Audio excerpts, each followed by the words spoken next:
예, 지금부터 강원도와 강원연구원이 주최하는 에너지 패러다임의 전환과 강원도의 미래 포럼을 시작하겠습니다.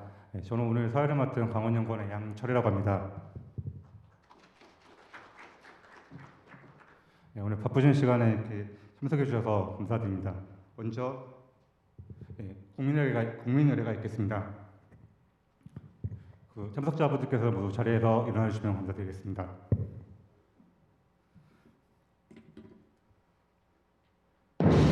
그리하여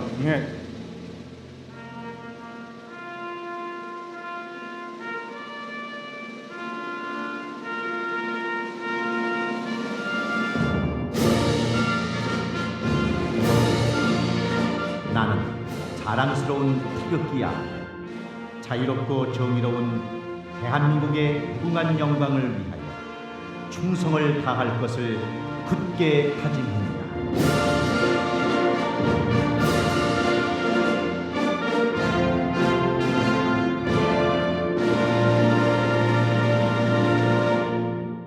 바로 애국가는 생략하도록 하겠습니다. 네 분 여러분들께서는 자리에 앉아주시면 감사드리겠습니다. 이어서 강원연구원 박영일 원장님의 개회사가 있으시겠습니다. 큰 박수로 맞이해주시면 감사드리겠습니다.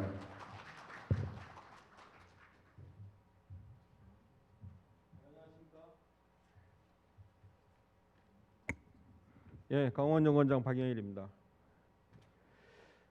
오늘 이제 조금 전에 아주 어려운 일이 이제 하나 벌어졌는데, 또 저희가 마침 또 우리가 여기서 또 이런 그 포럼을 하는 바람에 또 뭐 불행 중 다행이고, 또 앞으로 이 수소 융합 에너지 시대에 개막을 춘천에서 하는데 상당히 뭐 긍정적인 신호다 이렇게 생각합니다. 다름이 아니고 이제 저희 이제 연구원에 여러 부서가 있는데, 여러 부서 중에 이제 도의 그 사업을 지원하기 위한 조그마한 그 지원단이 있습니다. 근데 지원단이 이제 그 지역 사회를 지원하는 거라 지역 사회 서비스를 지원하러 다니다가 이 코로나 확진자하고 접촉했다는 사실을 이제 오늘 오전에 통보를 받아가지고 지금 연구원이 이제 폐쇄가 되고 이제 전부 이제 방역 조치에 들어갔는데, 사실은 이제 오늘 이 포럼을 그 연구원에서 하려고 그랬다가 다른 그 다른 회의하고 부딪히는 바람에 제가 양보하고 일어나왔는데, 지금 이 시간에 열리기로 했던 회의는 결국은 이제 회의를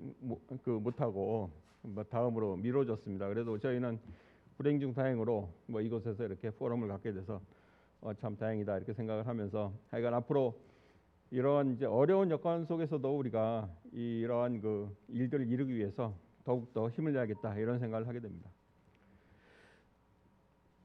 멀리 이곳까지 와주셔서 너무 감사드리고, 이 바쁘신 가운데 오늘 이 포럼을 활용하고 축하해주기 위해서 와주신 그 강원도 차오준 기획중실장님과 강원도 의회의 호소영 의원님 너무너무 감사드립니다.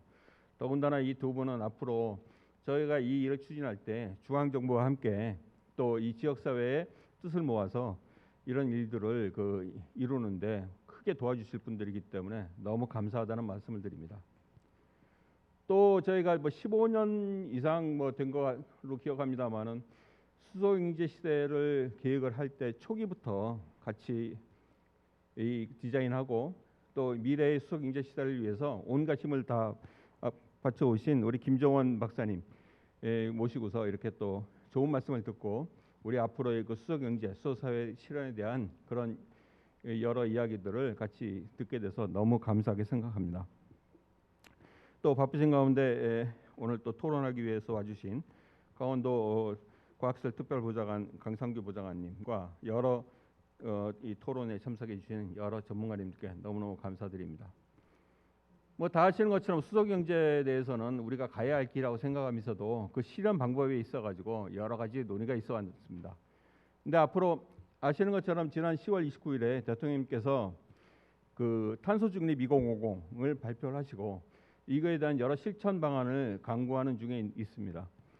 저희가 하고자 하는 이러한 수소 융합 에너지가 바로 이러한 탄소 중립 2050을 실현하는 아주 그 지름길이라는 사실을 제가 잘 알고 있고, 이것을 강원도가 앞장설 수 있다는 것이 너무 기쁘게 생각합니다. 우리 강원연구원은 이러한 일들을 앞으로 잘 뒷받침하기 위해서 저희 연구진과 함께 여러 전문가님들의 뜻을 모아서 온갖 그 열과성을 다하도록 하겠습니다. 앞으로 저희 하는 일에 많은 도움 주시고 많은 자문 주시고 많은 지적을 해주시면 저희가 더욱더 보람되게 일을 하겠습니다. 앞으로도 많은 도움 부탁드립니다. 감사합니다.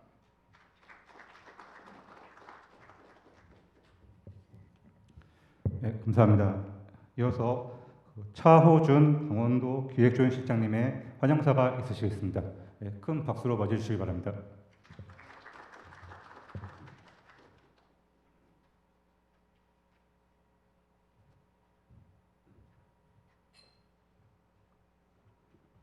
강원도 기조실장 차호준입니다. 환영사라기보단 제가 이제 감사 말씀을 올리려고 사실은 이 자리에 왔는데 굉장히 멀리서들 우리 도에 그 춘천에 찾아와 주셔서 대단히 감사를 드립니다. 특히 이 포럼을 준비해 주신 우리 박영일 강원연구원장님 평상시에도 존경하고 그리고 또 계속 저희 강원도 발전을 위해서 열과성을 다해 주시고 계십니다. 그리고 또 도의회에 우리 허소영 의원님 특히나 우리 과학기술에 대한 관심이 많으시고 의회에서도 항상 새로운 방향을 제시해 주셔서 그 부분 또한 감사드립니다. 그리고 오늘 주제 발표를 해주실 그 한국에너지기술연구원의 김정원 박사님 그리고 두 번째 세션의 미래에너지 전략연구협동조합의 유지철 대표님 저희 포럼에 찾아와 주셔서 대단히 감사를 드립니다. 제가 잠깐 뵌 분 여러분 계신데 일일이 다 소개는 못 드리겠고요. 시간 관계상 양해해 주시면 고맙겠습니다. 오늘 주제는 에너지 패러다임의 전환 그리고 강원도의 미래인데요. 최근에 저희들이 이 에너지 분야에 그리고 새로운 과학기술 분야에 굉장히 우리 도에서 관심이 많습니다. 특히나 이제 동북아 에너지 협력에서 우리 강원도가 어떤 역할을 차지할 것인가 미래의 포지션은 무엇인가에 대한 고민을 많이 하고 있습니다.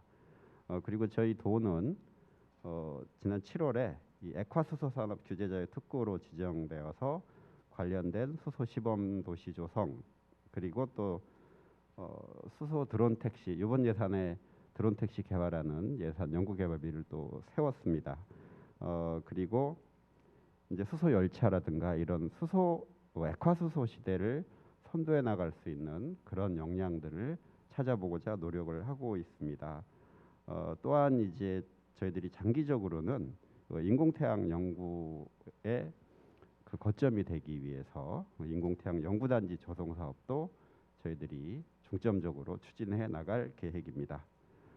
어쨌든 저희 도가 이 에너지 패러다임 전환 시기에 무엇을 준비하고 어떻게 하면 좋을까라는 갖고 계신 평상시의 생각 그리고 방향성에 대해서 말씀을 해주시면 저희들이 최대한 여러분들이 주신 제안들을 실무적으로 행정적으로 가능하도록 실현될 수 있도록 노력을 하겠습니다. 함께해 주신 모든 분 다시 한번 감사를 드리고요. 여러분들의 건성과 행운을 기원합니다. 고맙습니다.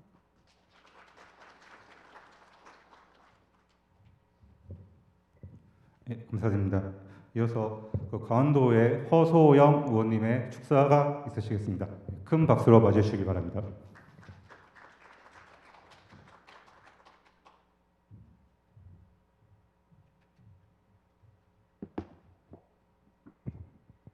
네, 안녕하십니까. 허소영 의원입니다. 이 마스크를 벗고 얘기할 때가 올까 싶을 만큼 상당히 장기간 동안 저희가 코로나에 이렇게 노출이 되어 있긴 하는데요. 그래도 힘을 모아서 상당히 많이 잘 버티고 견디고 있습니다. 오늘 뭐 제가 축사라고 하긴 하지만 정말 축사보다는 감사의 말을 전하는 게 먼저일 것 같습니다. 먼 길 와주신 모든 전문가 여러분들 그리고 강원도에 하나의 지혜라도 더 얹어주시기 위해서 오신 분들께 진심으로 감사를 드립니다. 많은 분들이 기억하실 말씀 중에 이게 있는 것 같아요. 나는 언젠가 물이 연료로 쓰인 날이 오리라고 믿네. 물의 구성 성분인 수소와 산소가 개별적으로 쓰이든 동시에 쓰이든 간에 무진장한 열과 빛을 제공해주는 에너지원이 될 것이라고. 물은 미래의 석탄이지. 누구 글인지 아시죠? 네, 요즘 많이 인용되고 있는데요. 1874년에 줄 베른의 그 신비의 섬에 나오는 구절입니다. 줄 베른이 했었던 상상을 지금 우리는 현실로 만들어가고 있는 과정입니다. 전 세계가 수소 사랑, 수소 아리를 하고 있다라고 말해도 과언이 아닐 만큼 수소는 모든 에너지의 어떤 대체제에 되게 중요한 요소가 되고 있습니다.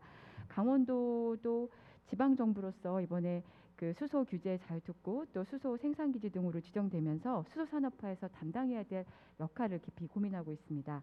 제가 개인적으로 수소 산업에 조금 더 관심을 갖고 있는 것은 그것이 기존의 에너지원인 석탄이나 원자력보다 훨씬 더 안전하고 또 생태적인 그런 선택이기 때문입니다. 지금 이 온실가스 감축과 또 기후 위기의 시간을 조절할 수 있는 마지막 어떤 기회가 아닐까라는 생각을 해봅니다. 더불어서 정부가 그린 뉴딜의 중요성을 강조한 이유이기도 한데요. 지역의 문제를 생태적인 방법으로 해결하려는 것이 지역 균형 그린 뉴딜이라고 할 수 있겠죠. 우리는 이제 강원도와 이 대한민국이 직면할 문제를 그린의 방법, 즉 수소라고 하는 자원으로 풀어보려고 합니다. 수소를 생산하고 또 수송하고 활용하는 모든 단계에서 가장 생태적인 방법을 채용해야겠습니다. 강원도가 과거에 석탄으로 우리 성장 동력을 만들었다면 이제 수소로 그 우리 대한민국의 성장 동력을 다시 이끌어 보겠다는 각오도 해봅니다. 어떤 결별은 좀 마음이 아픈데요. 이런 결별은 좀 기대가 됩니다. 우리 석탄하고 아듀를 하고 수소와 반가운 안녕을 해봅니다. 그 상상과 실천을 위해서 이런 자리를 마련해 주신 우리 그 박영일 원장님과 또 강원도의 지혜를 나눠주시기 위해서 오신 우리 한국에너지기술연구원의 김종원 박사님과 그 밖에 또 토론자 여러분께 진심으로 감사를 전합니다. 제가 사실은 이 과정을 끝까지 듣고 공부를 좀 더 하고 싶었는데 회기 중이라서 이렇게 인사 말씀만 전하고 가겠습니다. 영상으로라도 제가 나중에 여러분들이 주신 귀한 말씀 같이 하면서요. 의회에서도 꼭 반영할 수 있도록 노력하겠습니다. 고맙습니다.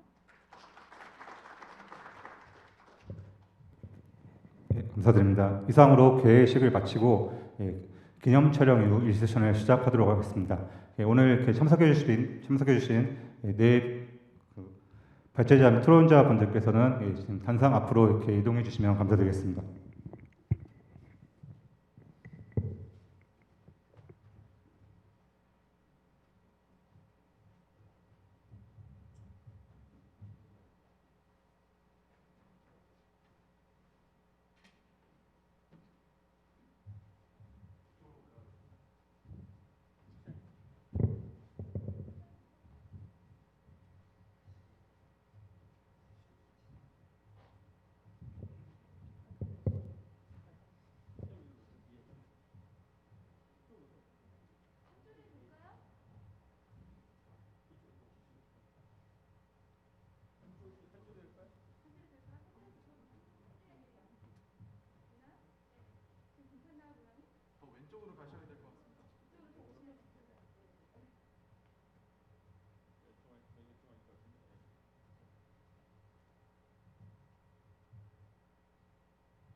바로 이어서 박영일 원장님의 사회로 1세션을 시작하도록 하겠습니다.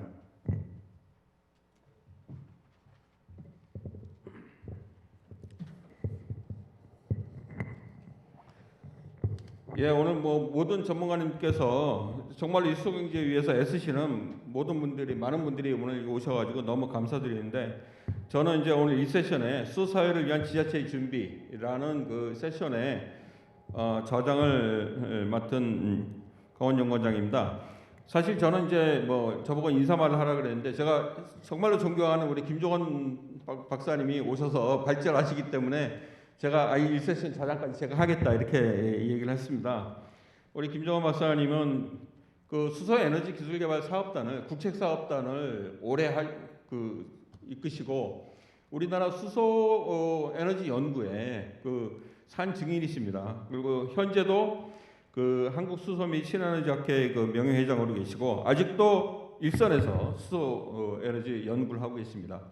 김종원 박사님이 우리나라 수소 경제에 관한 마스터 플랜을 우리가 한 15년 그 전에 이렇게 세웠을 때부터 시작해서 그 전부터 물론 쭉 하셨고 그 동안에 우리나라 이 수소 에너지의 기술 수준 향상에 큰 기여를 하셨는데 이제 저희들의 여러 그 수소 경제로 나아가는 그러한 강원도의 발걸음을 도와주러 이렇게 또 직접 또 발제를 또 해주시기로 하셔서 너무 감사드립니다. 우리 김정환 박사님 큰 박수로 맞이해 주시면 감사하겠습니다. 네.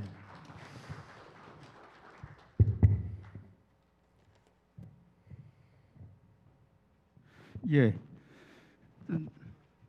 인사 한번 드리겠습니다. 감사합니다.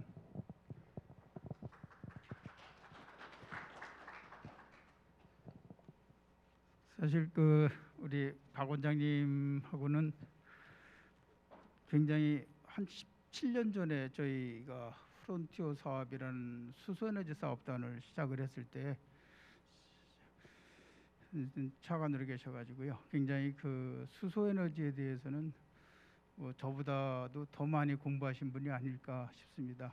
제가 가장 기억나는 거는 저희는 에너지기술연구원에 수소 연구실이 따로 있어가지고요. 거기에 수소가 왜 필요한지 뭐 여러 가지 패널을 걸어놓은 적이 있었습니다. 수소 사업단이 출범하기 전에 우리 박영 차관님 오셔가지고 한 번씩 전부 저도 몰랐습니다만 한 번 다 읽어보시고 질문을 하시더라고요. 왜 필요한지, 무슨 의미가 있는 건지. 굉장히 그때의 수소에 대해서 관심을 가지고서 큰 도움을 주셨던 그런 일이 생각납니다. 저는 이 수소 사회를 얘기할 때 먼저 이 팩트 체크부터 먼저 좀 해야 되겠다는 생각을 합니다. 전 세계가 수소라고 하는 것을 얘기할 때 말만 그런 것인지, 또 우리 정부가 수소 경제를 추진한다고 했을 때 우리 정부만 그런 생각을 하고 있는 것인지, 또 전문가들이나 다른 기관들의 생각은 어떤 것인지 한번 좀 보고요. 정부에서 뭔가 이 로드맵을 만들어 가지고 추진하겠다, 전략 아닙니까? 그 전략에 대해서 얘기했을 때에는 어떤 전략이든 실제적으로 수행해야 될 곳은 지자체와 또 기업입니다. 그래서 실제적으로 이 기술이 실증이 되고 또 성숙되고서 국가적으로 성장 동력으로서 수출까지 가능한 이런 기술이 될 수 있을까 할 때는 역시 최전선에 있는 기업이 중요한 거고요. 그것을 이 지역에 있는 지자체가 도와주지 않으면 이루어질 수 없는 계획입니다. 그래서 일단 정부의 전략에 대해서 먼저 한번 보고 그 전략에 맞춘 각 지자체의 매스컴에 보통 이렇게 많이 보도되기 때문에 그 내용을 가지고서 한번 좀 보겠습니다.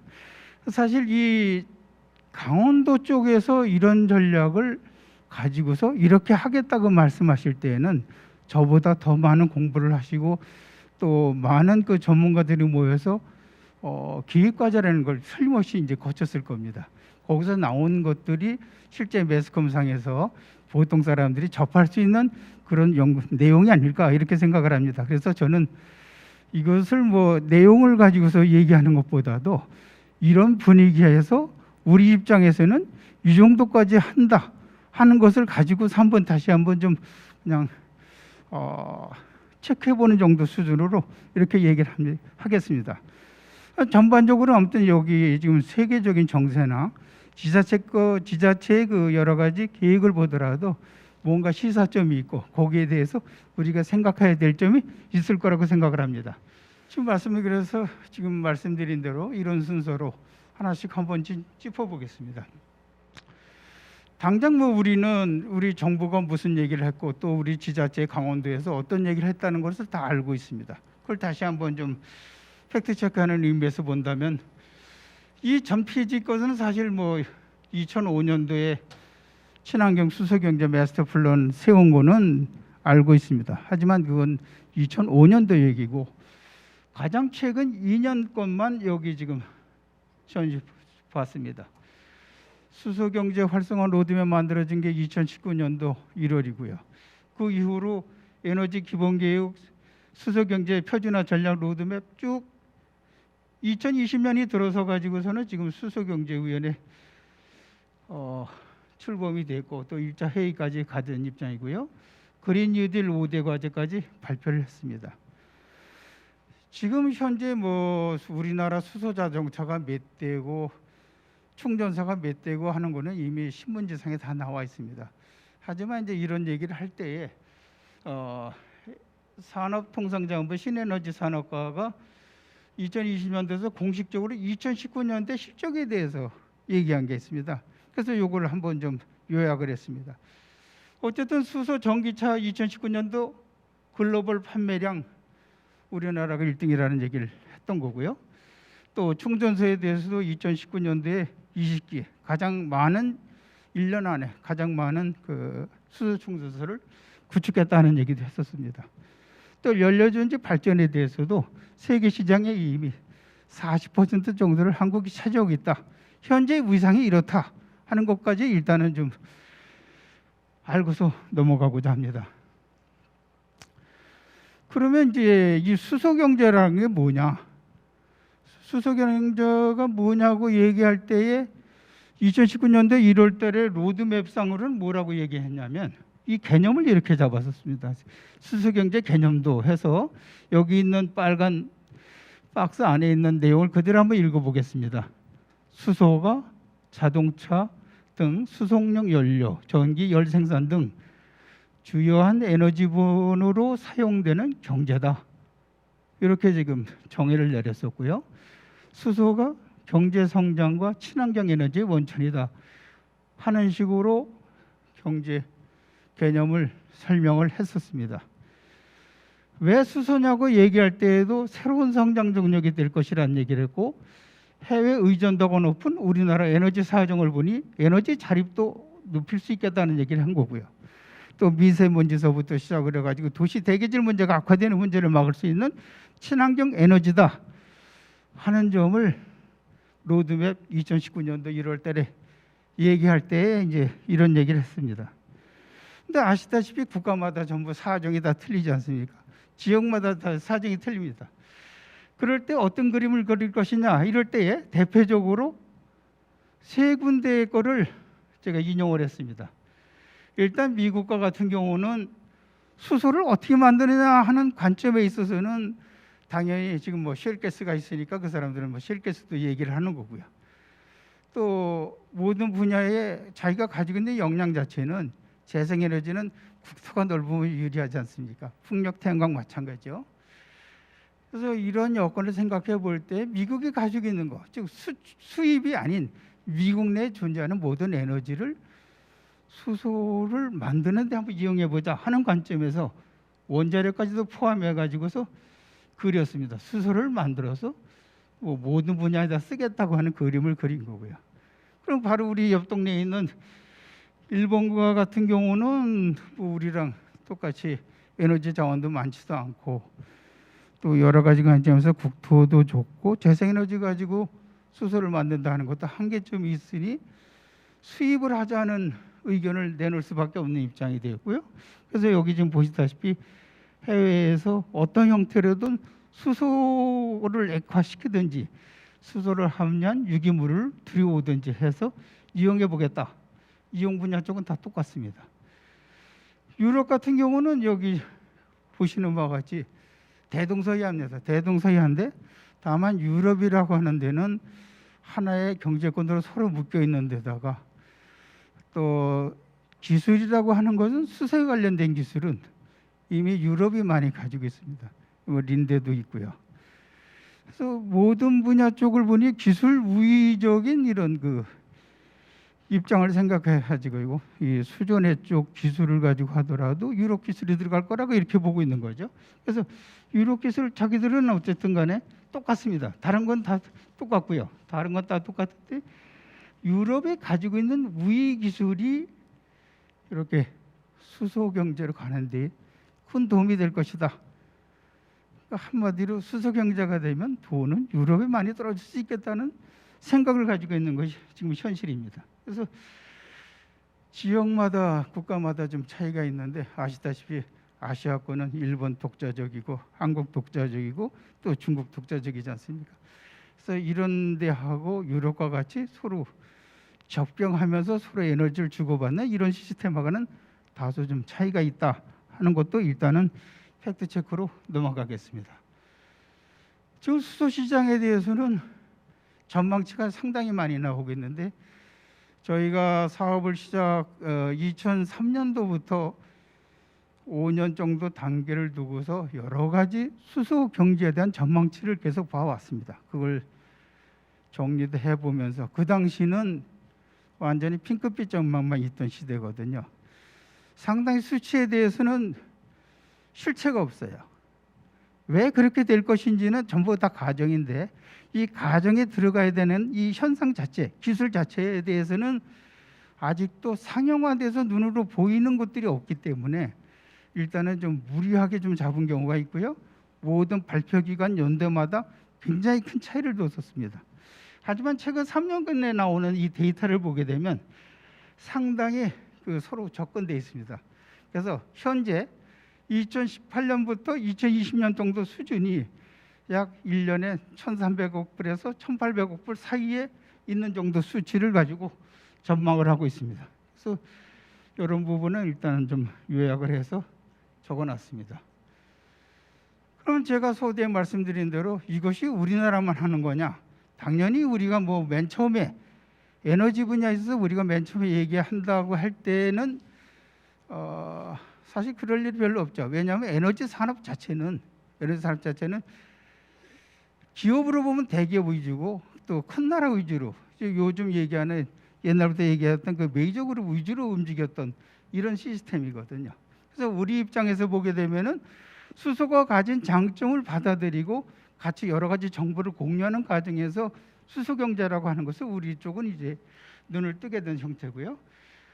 그럴 때 이 수소 경제를 얘기를 하는 국제 협력 이 조직이 있습니다. 그래서 국가 대 국가 간 이 글로벌 협력 조직이 있고요. 또 국가와 기업이 있고요. 또 산업과 산업이 서로 연계하는 이런 조직이 있죠. 그래서 지금 여기 보시다시피 수소위원회라고 하는 것은 지금 현재 현대자동차 정의선 회장께서 지금 뭐 회장을 맡고 계시는 이런 분야 쪽이죠. 수소위원회 쪽. 이건 지금 산업 대 산업입니다. 국가 대 국가는 이미 IPH라고 하는 정부 주도의 이런 그 협력 체계가 있고요. 요 가운데에 지금 표시를 해놨습니다. 이미 1974년부터 관심 가지고 있던 분야 에너지 기구죠. 그래서 이쪽에도 역시 있고요. 또 일본이 주도하고 있는 분야 쪽이 여기 말하는 HEM이다. 하이드로젠 에너지. 그러니까 수소에 관한 그 장관들 회의를 일본이 주도하고 있고요. 또 클린 에너지, 청정 에너지 쪽 장관 회의는 캐나다가 주도하고 있습니다. 미션 이노베이션에서 혁신기술 쪽은 호주가 주도하고 있고요. 이런 식으로 사실 IPH는 아시는 대로 미국 주도해서 만들어 놓은 기관입니다. 이런 식으로 해서 세계적으로 보게 되면 뭔가 좀 자기들이 이니셔티브를 잡을 수 있는 분야 쪽에 좀 이른바 그 선진국이라고 하는 데서 상당히 세를 가지고서 이렇게 추진해 왔던 분야고요. 서로 지금 협력하고 있는 이런 그 단계입니다. 그래서 요걸 한번 좀 봤고요. 산업자 쪽에서 최근에 나온 데이터가 2020년도 이건 자동차 분야 쪽에 무엇을 할까요? 물어본 겁니다. 그죠? 무엇을 할까요? 했을 때에 그 연도물마다 조금씩 차이는 있습니다만은 지금 1등부터 3등까지가 배터리 자동차, 수소 연료 자동차, 그다음에 하이브리드 정도 수준입니다. 그래서 1, 2, 3등 정도 그런 것은 물론 뭐 소비자 입장에서 자동차를 운전하는 사람 입장에서 꼭 필요한 그 여러 가지 장단점을 서로 비교를 해서 우위가 지금 결정된 거나 다름없습니다. 그래서 이런 분야 쪽에서는 일단은 수소 전기차가 최소한도 관심을 가지고 있는 3대 그런 그 이슈에 올라와 있다 하는 얘기를 여기다 지금 적어놨습니다. 그런데 자동차 분야 쪽은 사실 별거 아닙니다. 그죠? 자동차 분야 쪽에 에너지를 보게 되면은 원유의 60% 이상을 뭐 자동차 분야에 쓰는 건 맞는데 실제 전체적인 에너지를 보게 되면 이거 말고도 발전이라든가 열 뭐 여러 가지만 그 분야가 있습니다. 그래서 월드 에너지 카운슬에서 얘기하는 세계 에너지 기구에서 이렇게 지금 나온 데이터를 보게 되면 지금 이 문제가 해결이 안 되면 잠이 오지 않는다. 도대체 그게 뭡니까? 라고 물어본다면 이런 얘기를 했다 하는 얘기입니다. 여기 보시다시피 가장 지금 중요한 문제를 에너지 효율로 봤고 여기 지금 에너지 효율로 봤습니다. 에너지 효율 이런 부분은 이제 반드시 해야 된다. 뭐 이렇게 얘기를 한 거고요. 우리가 보통 얘기하는 건 수소 경제라고 하는 말은 그다지 그렇게 익숙한 단어가 아닙니다. 전통적인 에너지 산업에서는 그렇습니다. 그러다 보니까 이제 수소 경제라고 하는 것은 이거 될지 안 될지도 모르겠다 하는 정도 수준. 이게 정말 될까? 이게 퀘션이 되는 수준이에요. 이거 좀 된다고 하더라도 그렇게 임팩트가 클까? 그렇게 할 때에는 리스크는 크고 얻는 건 별로 없다는 판단을 내릴 수가 있다는 얘기입니다. 이것은 선진국하고 후진국의 차이가 있고요. 아프리카 나라한테 물어본 거하고 미국, 유럽에다 물은 거하고는 차이가 있습니다. 평균적으로 이렇다는 겁니다. 그러니까 선진국이 주도하고 있는 분야 중은 당연히 한다고 하면은 이것이 좀 이쪽으로 이동이 되겠죠. 하지만 평균적으로는 이렇습니다. 근데 여기서도 나온 얘기가 지금 이런 분야예요. 2020년 설문조사에서 관심이 전년도보다 더 커졌어요. 불확실성이 여전하다 하는 것이 이 당시의 얘기입니다. 하지만 이제 코로나19 이후로 나서 이후에도 지금 상황이 거의 뭐 급변하기 시작을 했습니다. 보시다시피 경기 부양도 해야 되겠다. 새로운 산업을 찾는 겁니다. 이거 지금 경기 부양하고 일자리 창출한다 이럴 때 전통적인 것에 대해 기대했다가는 도저히 그 해결되는 것이 없겠다 이렇게 생각을 해가지고 유럽도 마찬가지고 또 유럽의 대표적인 독일, 프랑스, 영국 다 마찬가지입니다. 어쨌든 투자를 늘리겠다 하는 쪽으로 일단은 지금 잡혀져 있는 겁니다. 특히 자동차 분야 쪽은 아시는 대로 2029년도, 30년도, 35년도 되면 더 이상 내연기관차는 팔지 않겠다 하는 것이 일반적으로 나오는 추세입니다. 그래서 여러 가지 뭐 얘기를 보더라도 일단은 에너지 전환에 있어서는 확실하게 이 친환경 쪽으로 가고 있다는 건 맞고요.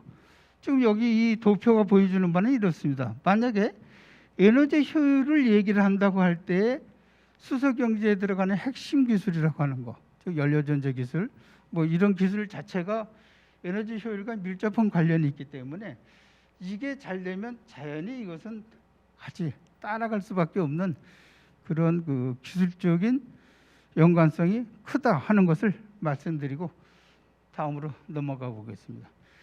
일단 그냥 이 도표가 그려지는 바는 IPH 회원국 자체가 지금 현재 들어가 있는 거 다 치면은 뭐 전 세계 경제권의 3분의 1을 차지한다든가 뭐 인구를 보더라도 3분의 2 이상 어쨌든 간에 거의 60에서 70% 이상 되는 사람들이 수소 경제라고 하는 거에 대해서는 일단은 찬동하는 국가에 살고 있다 하는 것을 이제 보여주는 이런 내용들입니다. 그래서 요거는 그냥 참고만 해주십사 이렇게 써놨고요.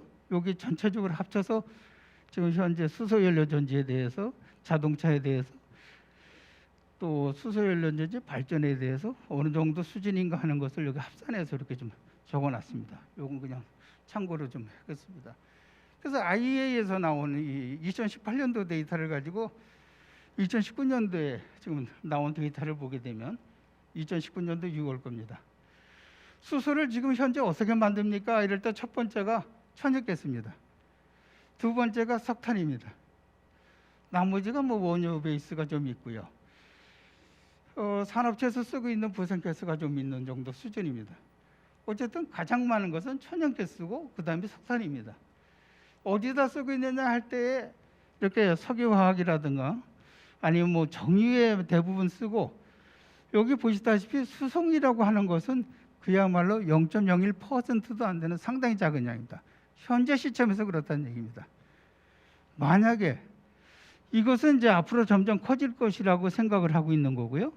지금 천연가스도 아니고 석탄도 아닌 쪽에서 일단은 수소가 나와주기를 바라는 겁니다. 그죠? 그래서 현재 이슈가 된다고 한다면 수송용으로 100만 대, 200만 대가 돌아다닐 때 필요한 수소양과 그것을 댈 수 있는 방법이 청정한 방법으로 할 수 있는 방법이 뭐냐, 그게 과연 가능하냐 하는 쪽에 그런 것들이 이제 이슈로 얘기를 하고 있는 거죠. 그래서 어쨌든 우리가 보통 얘기하는 그레이 수소라고 하는 것은 화석연료 베이스의 수소 생산 방법이고요. 거기에는 당연히 우리가 블루 수소라고 얘기할 때에는 이산화탄소를 분리해서 별도로 처리해야지만이 블루 수소라고 얘기할 수 있는데, 현재 수준에서 블루 수소라고 얘기한다고 하면 겨우 40만 톤 이하 정도만 블루 수소로 만들어지겠다 하는 얘기입니다.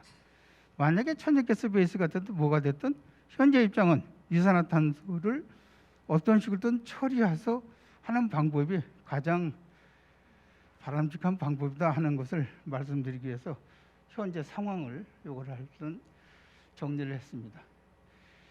그 뭐 다 아시는 얘기대로 일단 독일을 중심으로 한, 그다음에 유럽을 중심으로 한 이런 그 수소 전략에 대해서 최근 데이터를 일단 요약을 했습니다. 미국은 수소 경제를 얘기하지 않지 않습니까 하는 얘기를 이제 늘 듣곤 하는데요. 미국이라고 하는 나라는 굉장히 뭐 리버럴하면서도 자원 자체가 상당히 많고요. 어쨌든 간에 수소 경제 맨 처음에 얘기할 때 부시 대통령이 그 당시에 IPH라는 것을 만든다고 할 때 IPH를 만들어서 세계를 주도해야 될 이유, 미국이 왜 주도해야 됩니까? 이렇게 얘기할 때 첫 번째가 미국만 한 데가 없다고 얘기했습니다. 그렇죠? 자원으로 보더라도 자동차를 이 세상에서 제일 많이 타는 나라가 어디입니까? 미국이 되더라고요. 그럼 자동차를 제일 잘 만들 수 있는 기업이 어디 있습니까? 그것도 또 미국이에요. 그렇다고 한다면 미국이 산업체에서 요구하는데 이것을 뭐 정부 입장에서 앞장서지 않을 이유가 없었던 시점이 2002년도, 2003년도 얘기입니다. 똑같은 시점으로 지금 미국이라고 하는 것은 재생에너지 많고 쉘가스도 있고 그러니 대교역 문제는 전 대도시가 갖는 문제는 다 똑같이 있습니다. 그래서 일단은 전체적으로 이 미국이란 그 국가 단위의 연합 아닙니까? 연합체. 그러다 보니까 이제 거기서는 캘리포니아 위주로 일단 좀 앞장서 움직이는 거는 맞습니다만은 기본적으로 이것은 서부에서 먼저 하고 그다음에 동부로 점점 그 기술이나 전략이 그대로 다 이동이 될 것이라고 일단 보고 있습니다. 여기 보시다시피 청정 에너지를 사용하는 제로 에미션 비클이 점점 판매 비율이 의무화되겠다는 거 맞고요. 여기 보시다시피 워싱턴 DC 15개 주와 상용 MOU 체결했다 이렇게 돼 있죠. 또 일부 주는 수소 활성화 입부 정책 추진도 되고 있다는 얘기입니다. 그래서 크게 보게 되면 유럽존 당연히 수소 베이스로 움직이는 거 맞고요. 또 북미 쪽에 카나다를 비롯해 가지고 미국 쪽, 이것은 카나다는 뭐 다릅니다만 미국 쪽은 어쨌든 간에 주 단위로라도 지금 일단 움직이고 있는 이런 형태다 하는 것을 여기다 좀 요약을 했습니다. 그런데 중장기적으로 수소 기반의 에너지 정책 추진, 에너지 정책으로의 변화 추진, 이것은 공통이다 하는 얘기를 말씀드리겠습니다. 어디다 쓸 수 있느냐 하는 얘기는 뭐 다 아시는 얘기입니다. 아까 우리 기획실장님도 말씀하셨지만은 여기 같은 뭐 수소 드론도 얘기하고 또 수소 택시도 얘기하고 또 여러 가지를 많이 얘기하시거든요. 그런 것도 다 이 그림 속에 다 들어가 있는 거죠. 이것은 산업체용을 제외하고 하는 얘기입니다. 전부 다 운송용, 수송 이런 관점에서의 나와 있는 이런 그 적용처고, 실제 산업용은 이미 뭐 수소에 거의 뭐 100%에 해당하는 산업용으로 쓰고 있는 거고요. 당연히 싸고 청정한 수소가 있다 그러면 그대로 산업용으로 다 들어갈 수가 있는 분야이기 때문에 일단은 현재 신산업으로 또 각국이 관심을 가지고 있는 이 수송 분야 쪽 위주로 해서 정리를 했습니다. 그래서 조금 넘어가겠습니다. 그래서 이게 수소가 예를 들어서 정권이 바뀐다고 해서 달라집니까? 아니면 뭐 코로나19가 멈췄다고 해서 달라집니까? 이렇게 얘기할 필요가 없다는 얘기를 여기 써놨습니다. 어쨌든 간에 이것은 갈 수밖에 없는 길이다 하는 얘기로 해서 추진 동력으로도 한번 요약을 했습니다. 여기 보시는 대로 수소의 역할은 앞으로도 계속 진전이 될 것이라는 얘기를 요약을 했습니다. 그럼 이제 예를 들어서 정부 발표는 이미 다 매스컴에서 보신 거 아닙니까? 그걸 한번 이제 그냥 요약을 해서 하는 정도로 얼마나의 수소를 만들고 그다음에 뭐 충전소 발전을 하고 자동차를 만들고 하는 거는 이미 2040년까지 전부 지금 정부에서 내놓은 상태입니다. 지금 뭐 가격 목표까지도 일단 다 내놓은 상태니까요. 요건 한번 팩트 체크하는 의미를 한번 보겠습니다. 그리고서 우리나라는 수소에 대해서 얘기하는 것이 뭐 여기 저 국토부 분들과 하기지만 국토부뿐만이 아니고 산자부 전통적으로 에너지를 주무했던 부서죠. 또 R&D에 대해서 앞장서 왔던 과기정통부 이게 전부 좀 관련이 되어 있습니다. 그래서 보시다시피 관련 부처별 추진 계획 대표적인 것들을 이렇게 써놨고요. 이미 말씀드린 대로 9월달에 여기 발표한 자료를 보게 되면 이렇게 민간위원을 포함해서 8개 관계부처 장관이 수소위원회를 만들었다. 그래서 여기에 지금 활동하고 있다는 얘기를 지금 적어놨습니다. 지금 보시다시피 R&D 투자가 우리나라가 상당히 많아요. 전에는 미국이 뭐 1억 달러 수준 연, 일본도 1억 달러 수준, 그다음에 이제 최근에 뭐 일본도 2억 내지 3억 달러 수준이죠. 그러니까 그걸 보고 우리는 그 당시에 이제 뭐 몇백억 달러 수준 그 정도 수준이었는데 보시다시피요. 2010년만 해도 544 통틀어서 그렇습니다. 2018년도 이 정도인데 2020년 되면은 거의 뭐 1억 달러 이상이 넘어가는 수준까지 지금 투자를 하고 있다. R&D 쪽에 이런 분야를 한번 좀 전체적으로 요약을 해봤습니다. 그래서 정부에서 어느 분야에 투자하고 있느냐 이것이 사실 지자체가 또 기업이 투자를 하고 또 여기서 성과를 얻고 싶어하는 분야하고 그대로 다 일치될 수밖에 없는 분야죠. 그냥 보시다시피 과기정통부, 뭐 산업부 이렇게 쭉 보면 개질 수전에서부터 암모니아 기반 여기 또 저 도시 시범 도시도 얘기 나와 있는 거고요. 바이오 수소나 뭐 다른 것들은 그렇다고 치고 액체 수소 플란트니 뭐 이렇게 해서 강원도 자체가 이미 이게 강점이 있겠다 하고 추진하고 있는 사업들이 이 안에 그대로 키워드로 일치하는 것들이 볼 수가 있습니다. 그래서 이런 분야 쪽은 일단 한번 산자부 쪽에서 이 보시게 되면은 그린 뉴딜 예산이다 해서 거의 뭐 예산 포함하게 되면 이 정도 수준이다 뭐 이렇게 얘기 나와 있는 게 있고요. 여기 있는 수치 자체는 2025년도 기준 수치입니다. 수소차 충전소 450개소 뭐 이런 식으로요.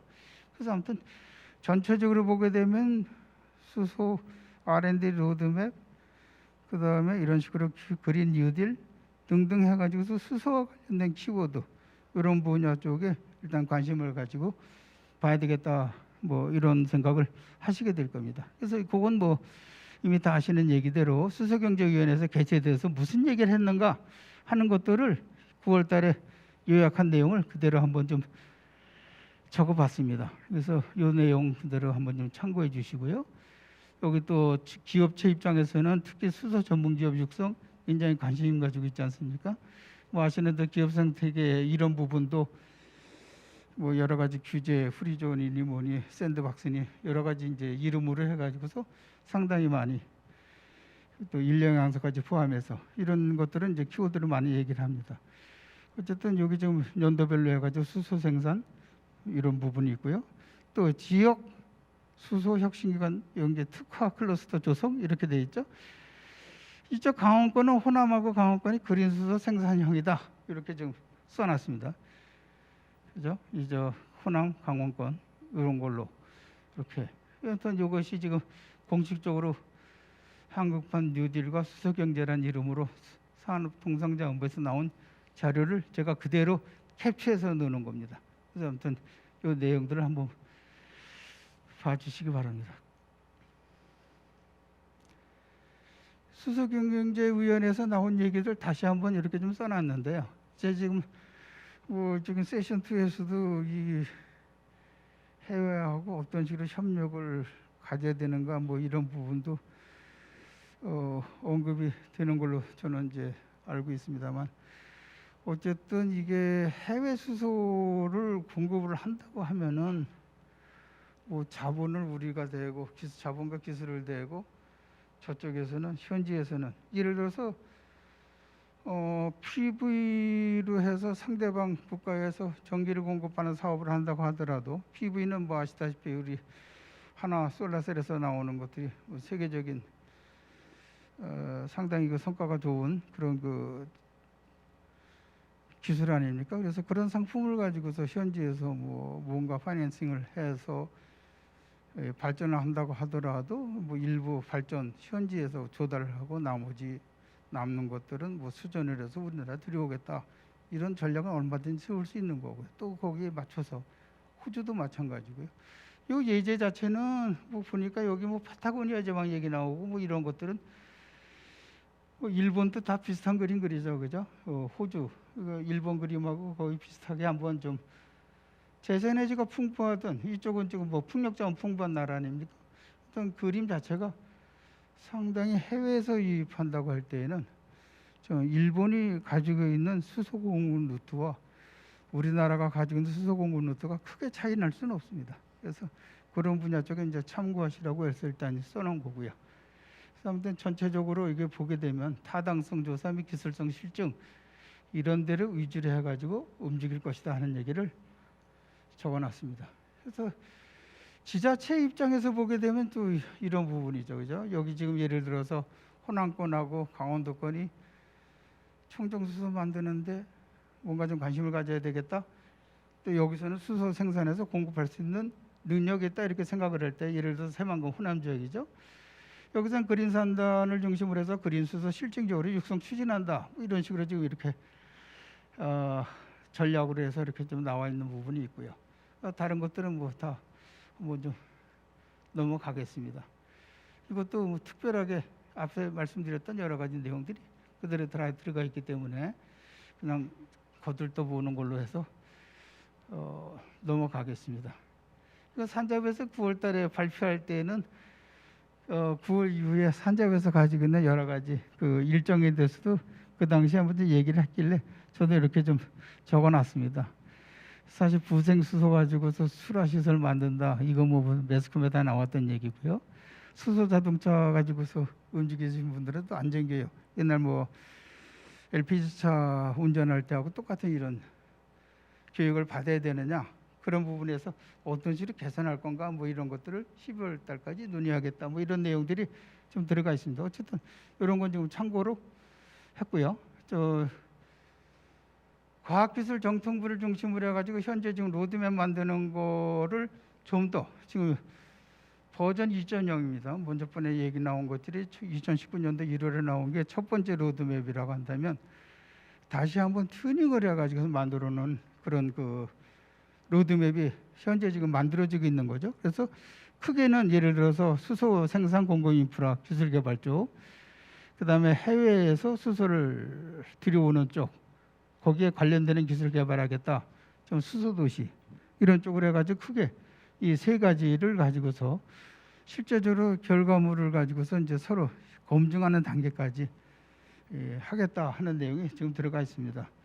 이런 분야 쪽은 뭐 아시는 대로 대략 2조 4천억 원 정도 수준의 예산을 투입을 하는 걸로 해서 일단 지금 진행 중에 있고요. 요거는 여기 지금 얘기에 나와 있는 대로 중점 기술 쪽 주요 내용 요거를 한번 좀 봐주시기 바랍니다. 요 1세부 수소 생산 공급 인프라 기술 쪽이고요. 해외 수소 네트워크, 수소 도시 기반 실증 뭐 이런 내용들입니다. 이렇게 적어놨습니다.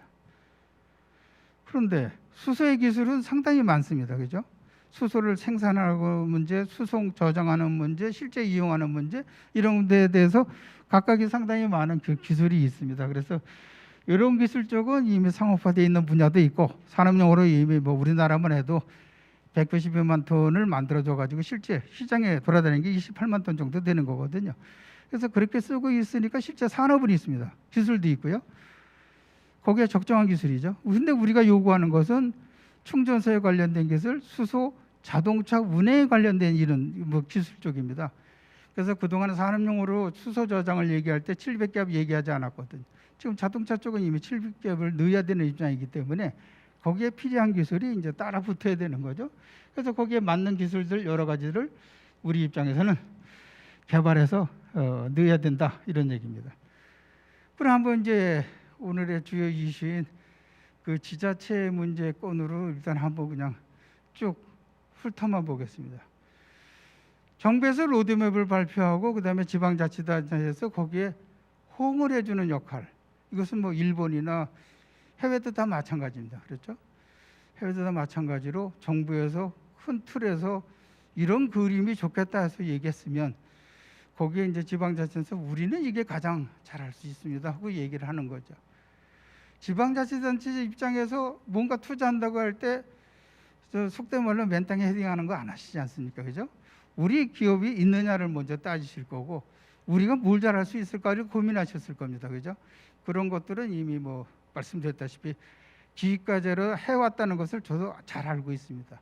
거기에 나온 결과가 지금 뭐 여기 강원도 같으면 에ኳ니 뭐니 해서 나와 있는 것들이 그런 종류라고 생각을 합니다. 당연히 지자체 입장에서는 일자리 창출하는 걸 원하는 거고 또 지역 산업이 발전하고 그게 또 우리의 주력 기업으로서 뭔가 좀 큰 기여를 해주기를 바랄 겁니다. 그건 뭐 어느 시도나 다 똑같습니다. 근데 이제 보시다시피 이 수소 분야도 똑같이 지역 시민 중심의 뭔가 좀 활동이 있어야 되겠다는 얘기고요. 지자체 참여 없으면 뭐 성과는 애초에 기대할 수가 없는 거니까요. 이걸 어떻게 해야 될 것이냐 하는 문제가 이제 좀 있는 거죠. 그래서 지자체 입장에서 정말 뭐 우리가 예를 들어서 충전소를 만든다고 할 때 충전소 관련된 기업이 있나 이런 거 보실 겁니다. 그죠? 연료전지 관련해서 뭐 지역 우리 기업에 뭐가 있나 이런 걸 보실 거고요. 여기 같으면은 예를 들어서 뭐 수소 생산하는 데 있어서 뭔가 이쪽은 좀 풍력을 얘기를 할 때 뭐 풍력도 얘기할 수 있을 거고요. 뭔가 좀 있을 겁니다. 그죠? 만약에 그레이 수소로서 천연가스망을 이용하겠다 할 때는 당연히 거기에 이제 어느 정도 기술을 좀 도입을 해서 적어도 이게 블루수소 정도까지는 생각을 해야 될 겁니다. 아무튼 이런 식으로 우리 지역 특성에 맞는 부분은 어떤가 이런 얘기를 이제 할 수밖에 없는 거죠. 그러다 보면은 사실 남이 거 보는 거는 별로 남이 답변 보는 거는 별로 도움이 안 될 겁니다. 그죠? 하지만 이미 8월 기준에서 나와 있는 자료를 보게 되면 강원도 쪽은 분산형 수소 생산 기준 수소 시범도시 3쪽 있지 않습니까? 수소 저장 마약과 규제됐고 이런 것들이 이미 여기 지금 8월까지 해서 이미 요건 뭐 나와 있는 얘기더라고요. 그다음에 다른 데도 다 마찬가지로 뭔가 지금 시범 도시가 됐든 생산 클러스터가 됐든 뭔가 좀 장단점을 가지고서 이미 국가에서 지원을 받기로 약속되어 있는 그런 사업들이 있을 겁니다. 이걸 한번 이렇게 한번 좀 정리를 했습니다. 그러면 한번 보겠습니다. 예를 들어서 저는 뭐 남이 거가 별로 상관이 없다는 얘기를 말씀드린 이유는 첫 번째가 이겁니다. 수소 연료전지 분야 쪽은 우리나라가 하는 것이 세계 포스트가 될 수밖에 없습니다. 예를 들어서 우리 지금 저 국회에 있는 수소 충전소는 충전한 양이 뭐 하루에 예를 들어서 뭐 몇십 대가 들어가고 이런 것들이 다 데이터화되어 있습니다. 저것이 3일 정도만 가동을 하게 되면 그동안 그 유수한 PF에 나와 있는 게 예를 들어서 뭐 네덜란드나 덴마크나 이런 데서 아주 뭐 좋은 저널에서 나온 게 6개월 정도 해가지고서 뭐 한 1톤 정도 했다, 2톤 정도 했다. 그때에 일어난 사건을 보니까 뭐 특별하게 사고가 일어나는 것도 없고 안전하게 공급할 수 있더라. 이런 내용들이에요. 그때 나온 페이퍼들 자체가. 이렇게 실증 단계에서 우리나라처럼 연료전지 자동차 많은 데 없고요. 갑자기 저 수소 충전소 늘어나면서 여러 가지 트러블이 접해지고 뭐 이런 것들이 일어날 수 있는 데가 우리나라밖에 사실은 없는 겁니다. 그죠? 여기가 그냥 대단한 테스트베드가 된 폭입니다. 그래서 우리는 다른 지자체를 얘기할 때 예를 들어서 일본의 어느 지자체가 뭐 하고 있다는 얘기 다 들어서 알고 있어요. 예를 들어서 뭐 수소 시범도시 실증 사업도 10개, 8개에서 뭐 어떤 식으로 하고 있다 이런 거 다 들어서 알고 있습니다. 다 이제 저희들 이렇게 정리를 해서 보고요. 그게 우리한테는 별로 도움이 안 돼요. 별로 도움이 안 된다는 거 그쪽하고 우리하고는 사정이 다르다 이런 얘기죠. 그래서 이런 것들을 한번 쭉 보게 되면 경기도 같으면 당연히 사람들 밀집하고 살고 있으니까 여기는 누가 뭐래도 수소 자동차 많이 운전을 보급해가지고서 공기라도 깨끗해지면 우선 누가 뭐래도 그 효과가 있는 겁니다. 그렇죠? 또 경기 지역이나 뭐 인천 지역 마찬가지로 안산이나 뭐 이렇게 해서 이제 그 산업체가 있다고 한다면 이 산업을 중심으로 해가지고서 우리가 1등할 수 있는 거를 알아낼 수가 있을 겁니다. 그런 부분으로 해서 여기 보시다시피 주력 산업 융합형 수소 클러스터 육성을 한다. 나머지는 뭐 이거 해서라도 이 대기질 좋아지는 건 뭐 이건 당연히 일자리 창출과 성과는 뭔가 좀 얘기하는 거고요. 여기 보시다시피 미세먼지 프리존, CO2 프리 이 얘기를 하는 겁니다. 이건 이제 도심권 얘기죠. 여기 저 수도권이요.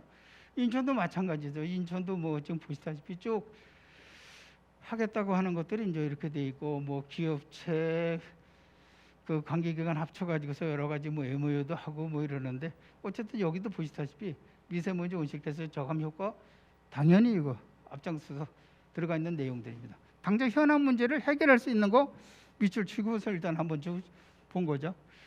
울산 같은 경우는 누가 뭐래도 전통적인 그 산업이 강점이 있는 데 아닙니까? 그러다 보니까 자기들의 강점이 자동차, 조선, 석유화학이라고 지금 보고 있는 거거든요. 이걸 중심으로 해서 이렇게 하겠다 해가지고서 이제 움직이고 있는 내용들입니다. 이미 신문지상에 다 발표된 거 그냥 요약을 한 거거든요. 전라북도는 마찬가지로 지금 뭐 새만금 쪽 있지 않습니까? 거기서 이제 그린 수소 얘기를 하기 때문에 지금 이런 얘기가 나오는 거고요. 뭐 전주하고 완주군 바로 인접하고 뭐 삥 둘러 있잖아요. 전주를 둘러싸고 있는 데가 완주군이다 보니까 같이 협력해서 뭐 하는 것들 여러 가지 이렇게 들어가 있습니다. 그래서 이런 식으로 지역의 강점을 여기도 뭐 아시다시피 모든 그 대표적인 지자체가 전부 다 기획과제라는 걸 다 하고 거기서 나온 결과를 가지고서 이렇게 했을 겁니다. 전남도 마찬가지에서 재생에너지 뭔가 강점이 있다고 보는 거고 그리고 나서는 그 뭐 수소 산업, 그린 수소를 중심으로 해서 생태계를 만들겠다 이런 것까지는 똑같습니다. 충청북도도 뭐 이렇게 저렇게 나오는데 어쨌든 간에 여기서는 눈에 확 띄는 건 없어요. 충전소하고 보급 뭐 자동차 보급 뭐 이런 거 있고요. 물론 뭐 가스 안전공사가 거기 있고 그러니까 뭐 여러 가지 또 다른 거는 좀 부수적으로 더 생기겠죠. 그다음에 여기에 교육 뭐 이런 것도 좀 하겠다고 하는 계획 뭐 이런 것들이 하루하루가 틀립니다. 사실 적어놓고 뒤돌아서면 또 다르게 나와 있어요.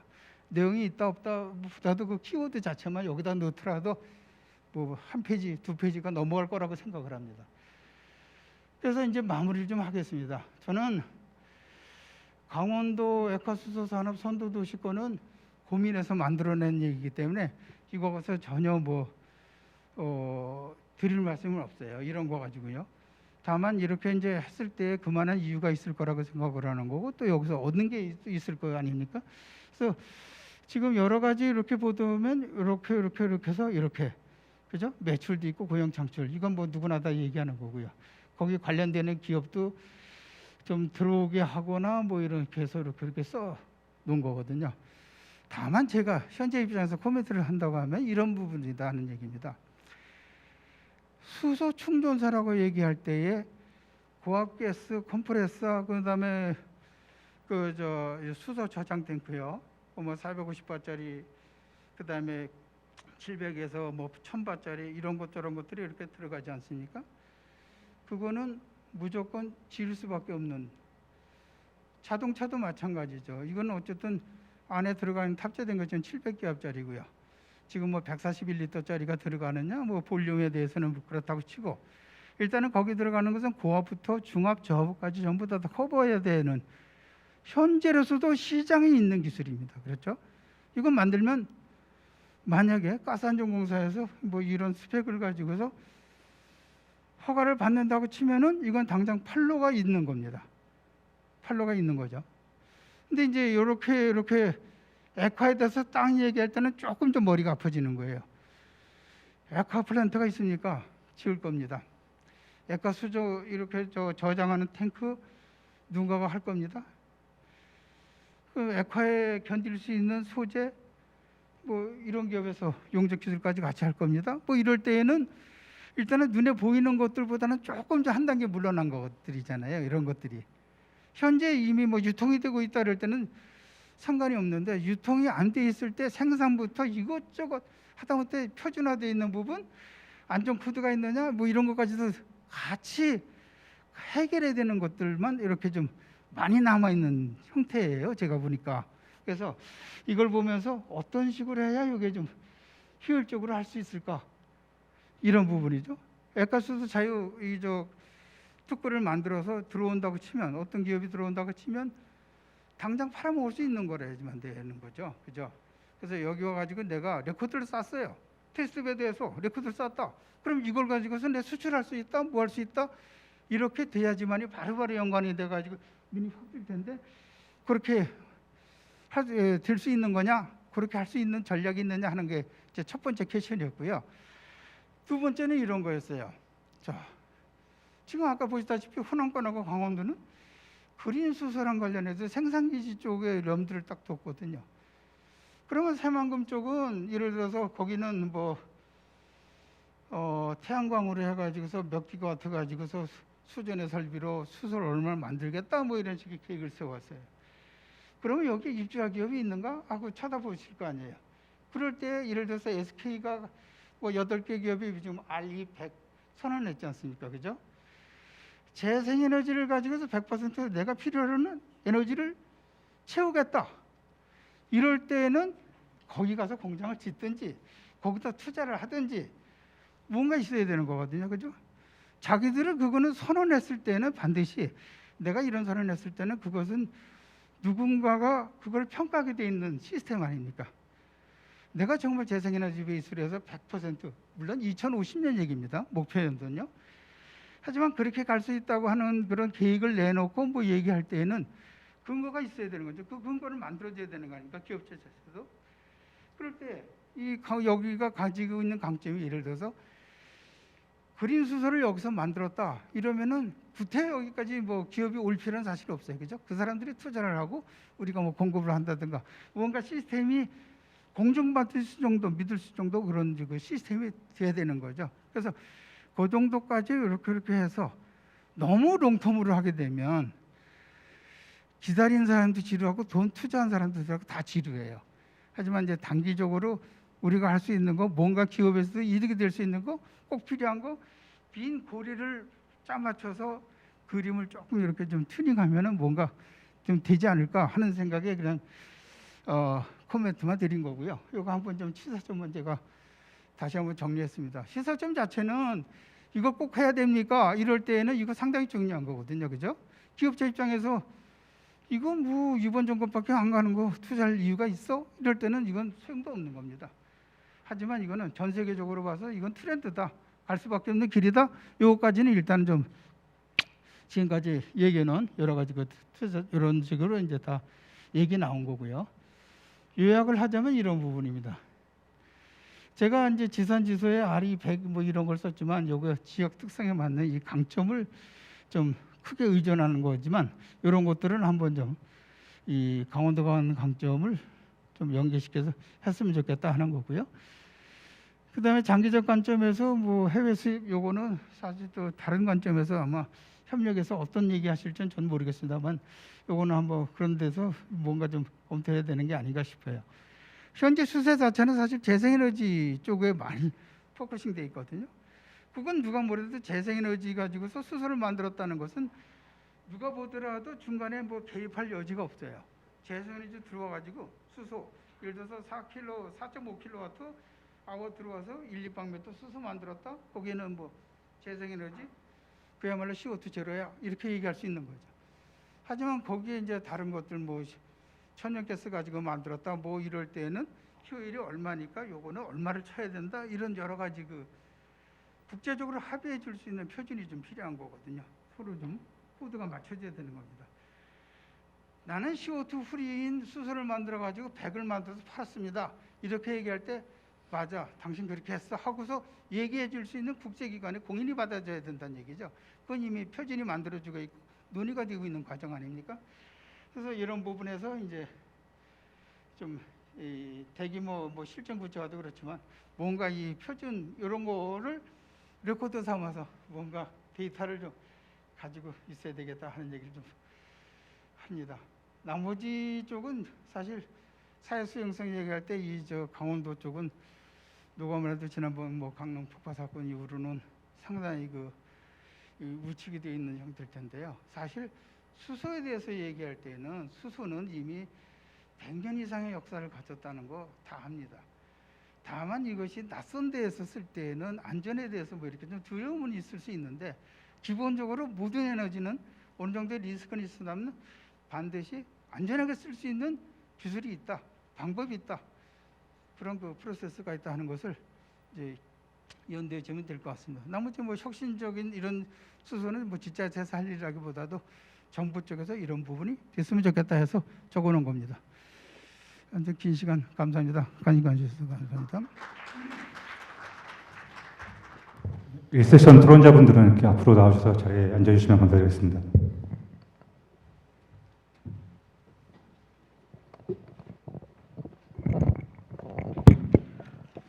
네, 오랜 시간 동안 우리 이 수소 경제로 가는 그런 그 비전도 말씀해 주시고 국가 정책도 말씀해 주시고 또 우리 강원도의 그 나아갈 방향에 대해서도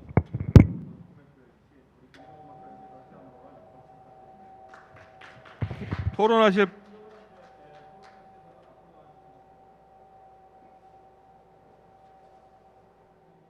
토론에 들어가도록 하겠습니다. 오늘 이 제1세션의 토론회는 그 모두 6분이 수고해 주시기로 하셨습니다. 이 수소경제 전문가님들이시고 또 멀리서 와주셨는데 큰 박수로 환영해 주셨으면 합니다. 제가 한 분 한 분 그냥 간단히 소개해드릴 터인데 그때 큰 박수로 환영해 주십시오. 먼저 강상규 강원도의 과학기술 특보님 오셨습니다. 우리 강상규 과학기술 특보님은 그 한국과학기술정보연구원의 책임연구원으로 계시고 또 국가과학기술자문회의의 위원님이십니다. 다음 이은호 국토교통과학기술진흥원의 혁신성장본부 본부장님 오셨습니다. 네. 다음에 김창종 수소융합 얼라이언스 추진단 정책기획지원실 실장님 오셨습니다. 한국가스안전공사에 계시고 또 산업부의 수소부문 기획위원으로 계십니다. 그다음에 유영돈 고등기술연구원 플랜트 엔지니어링 센터장님 오셨습니다. 한국열환경공학회 회장님이십니다. 다음 이 조형환 강원테크노파크 에너지방지지원센터장님 나오셨습니다. 감사합니다. 그다음에 우리 강원연구원의 정대현 박사님 여기 참석해 주셨습니다. 이상 6분이 오늘 토론을 해주시겠습니다. 토론 시간은 일단은 나중에 추가 말씀하실 시간을 드리도록 하더라도 일단 6분이 계시기 때문에 일단 5분씩 5분 정도 해서 플러스 마이너스 적절히 이제 가감해 주시고 간단히 요점을 말씀해 주시면 감사하겠습니다. 토론의 순서는 오른쪽에 우리 강상규 특보님부터 시작해서 이렇게 왼쪽으로 이동하도록 하겠습니다.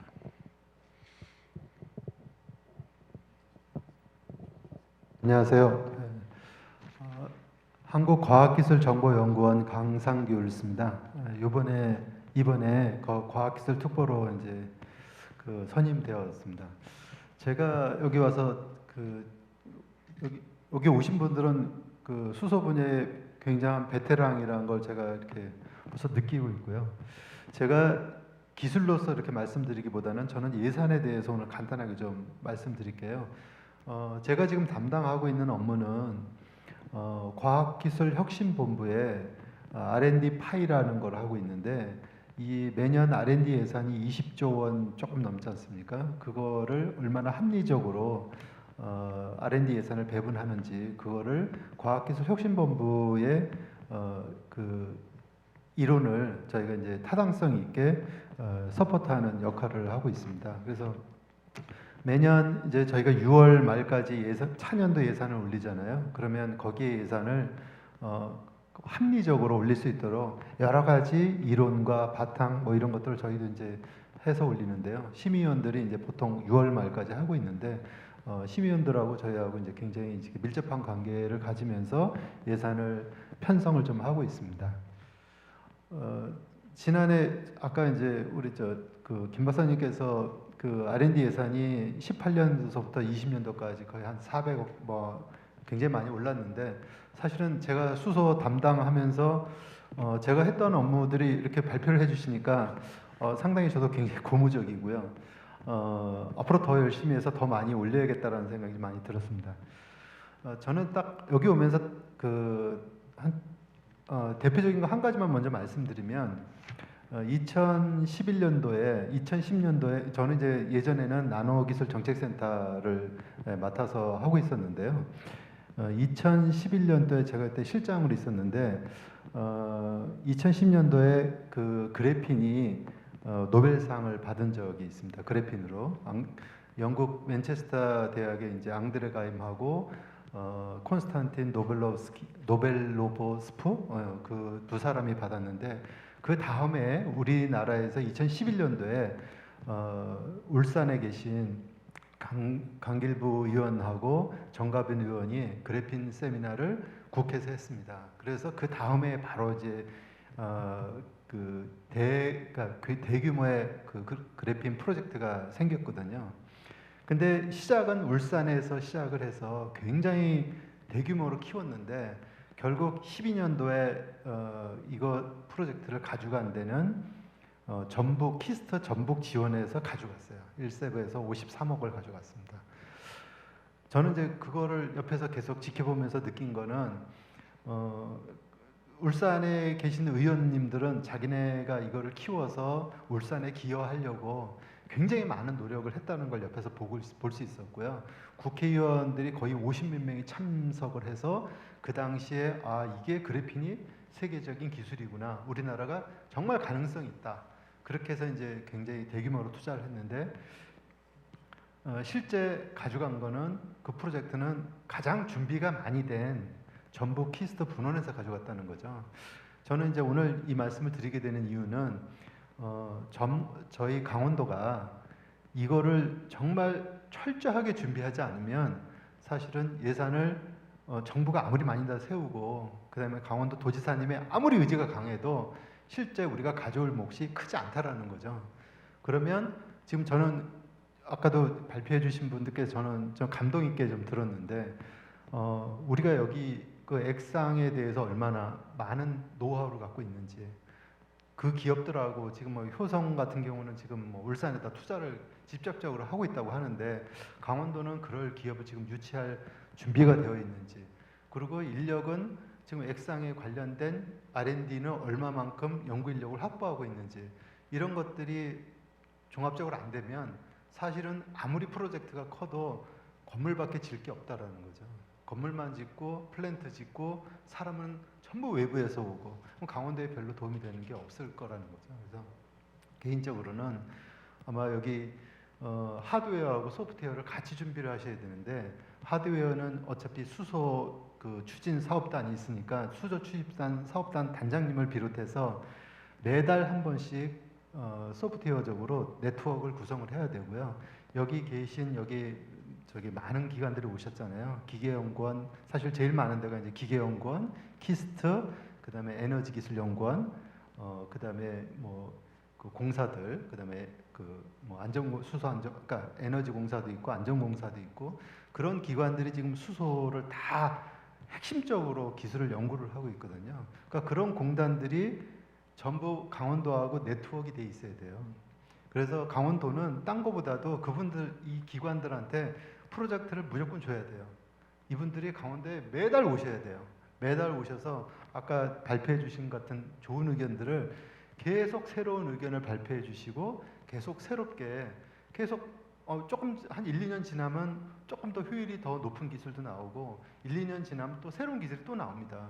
그거를 강원도에서 계속 흡수를 해가면서 강원도 인력 양성을 하지 않으면 사실은 이거는 그냥 허울만 있는 프로젝트가 될 가능성이 너무 높아요. 그래서 저는 개인적으로는 우리 김지영 교수님 아마 여기 참석하신 것 같은데 김지영 교수님의 앞으로 20년 모습을 프로젝트를 만드셔야 돼요. 그리고 한 가지는 뭐냐면 여기 로드맵도 산업부에서 로드맵도 2, 3년 주기로 계속 만듭니다. 거기에 맞춰서 강원도 수소 로드맵을 또 만드셔야 돼요. 뭘 연구할 건지, 액상에 대해서 뭘 하실 건지, 좀 저장, 이송 이걸 뭘 할 건지를 계속 만드셔야 돼요. R&D를 만들고 여기 전문 기관들을 다 끌고 들어오셔야 돼요. 이 기관들이 여기 지사 내면 제일 좋죠. 지원 만들고 이러면 제일 좋은데 그게 안 되면 여기 계신 분들을 계속 끌고 들어오셔야 돼요. 프로젝트 드리고 강원도에서는 프로젝트 드리고 이분들 끌고 들어오지 않으면 절대 성공 못합니다. 왜냐면 제가 느끼면은 강원도에 액상 전문가 몇 분이나 계십니까? 이거 해결을 할 수가 없어요. 그러니까 전국에 있는 액상 전문가들은 다 이쪽으로 끌고 와야 돼요. 전북이나 이런 데서 아까 이제 또 발표해 주실 때 그린이 있고 그레이가 있잖아요.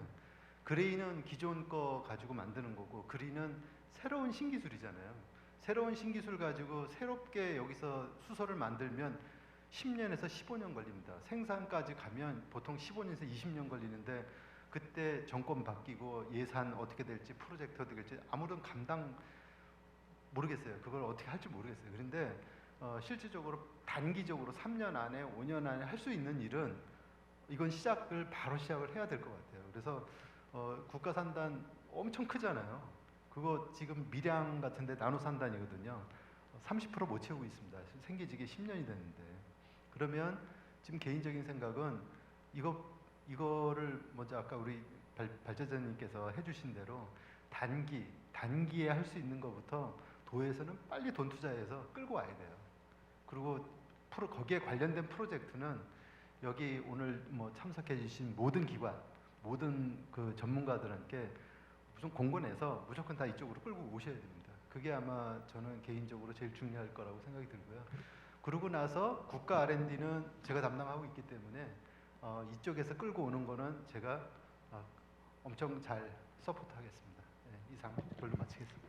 네, 감사합니다. 우리가 예산에 관한 말씀 해주셨고 철저한 준비가 필요하다고 하셨습니다. 그리고 로드맵에 따른 그 적극적인 이 추진을 당부를 해주셨습니다. 예, 감사합니다. 다음에 이은호 본부장님 말씀을 듣도록 하겠습니다. 이은호 본부장님도 수소 도시 등에 대해서 상당히 많은 이 활동을 하고 계십니다.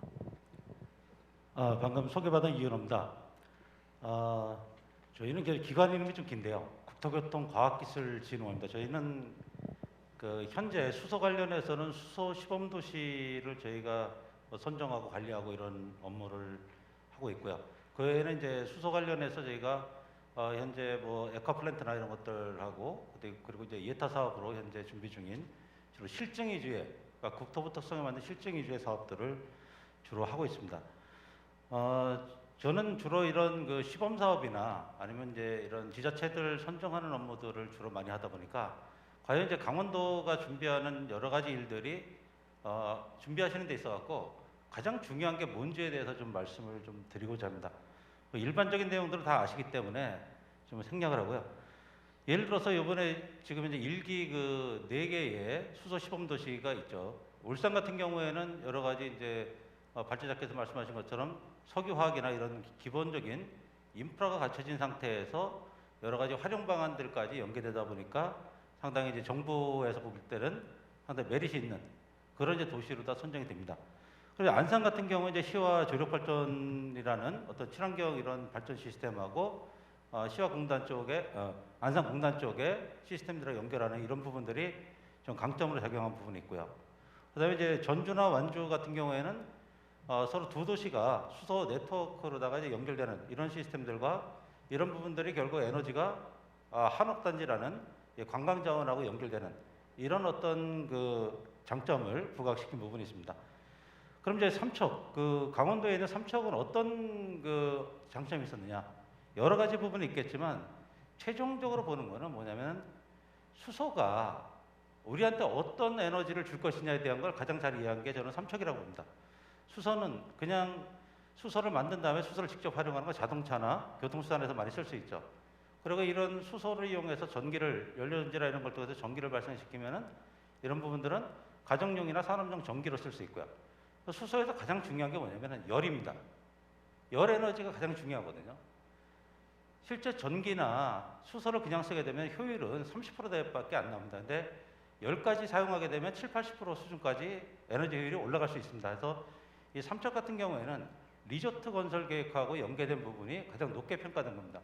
리조트는 수영장이나 여러 가지 온수들을 많이 쓰기 때문에 이런 온수로다가 이 열을 활용하는 부분이 가장 높게 평가된 부분이라는 거죠. 자, 그러면 앞으로 우리가 지금 1기의 4개 도시를 이제 선정해서 현재 저희가 사업을 추진하고 있는데, 저희가 내년에 이제 2번째 선정할 도시들을 지금 어떻게 할 것인지 계획을 수립을 할 겁니다. 그 과정에서 평가의 주안점은 뭘 것이냐. 그럼 앞서 1기에 선정된 4개 도시하고 차별화되면서 그 지역의 특성을 가장 살리고, 그리고 여러 가지 이런 에너지 시스템들을 다 활용할 수 있는 그런 방안이 무엇이냐. 아까 제가 그 대기실에서 약간 대화를 나누다 보니까 강원도는 이미 이제 삼척에 한개 도시, 삼척이 시범 도시를 가고 있는데 하나 더 선정해 줄 수 있느냐? 사실 가능한 모델입니다. 왜냐면은 강원도의 지형 특성을 보시면은 태백산맥을 중심으로 지금 양분되어 있는 거죠. 에너지 네트워크도 똑같습니다. 태백산맥을 넘어서 수소 시스템이나 이런 것들이 서로 연결된다는 것은 현실적으로 상당히 어렵거든요. 그래서 지금 이제 영동 라인에 있는 그런 부분들 말고 영서 라인에 있는 부분, 그러니까 춘천에서 원주로 내려가는 이쪽에 수소 네트워크를 가지고 타겟팅을 한다 그러면은 충분히 2번째 도시도 시범 도시로 지정받을 수 있다고 보고요.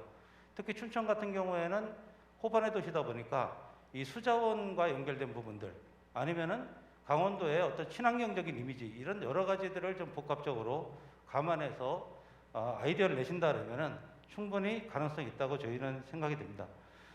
그리고 이런 수소 시범 도시뿐만 아니라 실제 저희가 그 국토부 쪽에서는 실증 사업들도 많이 하고 있습니다. R&D 쪽에.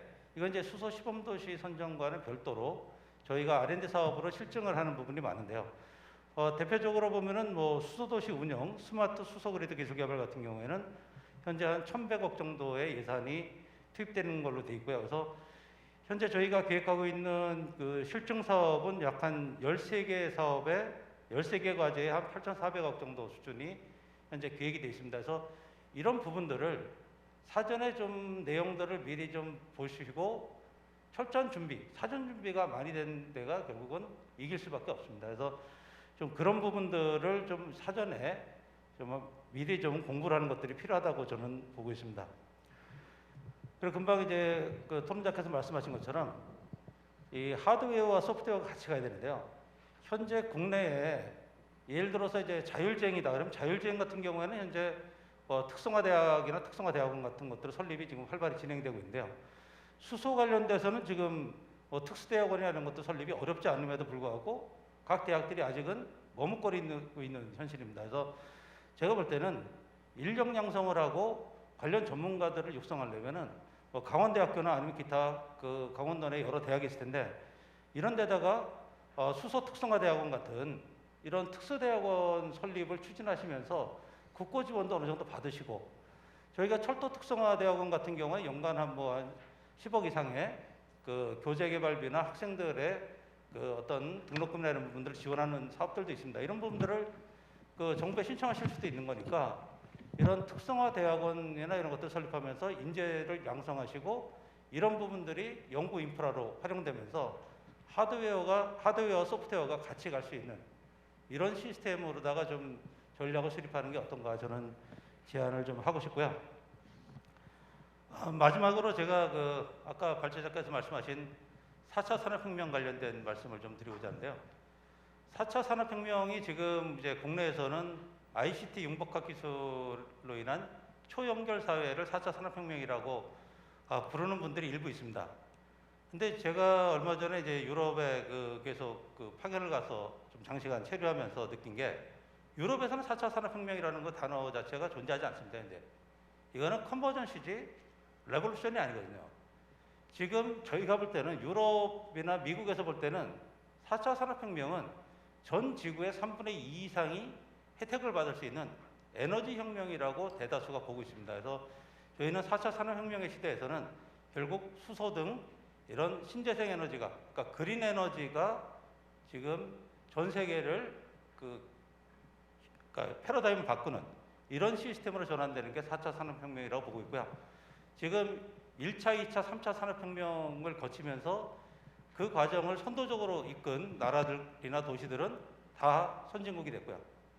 지금 한국의 경우에도 3차 산업혁명에서 저희가 그런 흐름에 잘 편성을 해갖고 많은 경제 발전을 이루었습니다. 그래서 이런 수소도 우리가 거스를 수 있는 게 아니라 결국은 선도적으로 가야 대한민국이 결국은 좀 더 나은 선진국으로 갈 수 있는 그런 좋은 기회라고 생각합니다. 그래서 이런 기회에 강원도가 앞장서서 이런 기회를 잡을 수 있고 강원도가 점점 발전할 수 있도록 그렇게 바라면서 마무리하겠습니다. 감사합니다.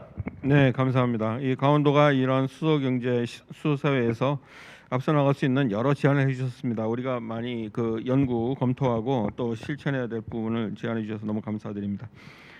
다음은 이어서 김창종 시장님 말씀을 듣도록 하겠습니다. 수소융합알라이언스 추진단의 정책기획지원실장님이신데 가스안전공사 차임으로 계시고 또 산업부의 수소 부문의 기획위원으로 활동하시기 때문에 좋은 말씀 해주시라 기대하고 있습니다. 네, 안녕하십니까. 수소융합알라이언스 추진단의 정책기획지원실장 김창종입니다.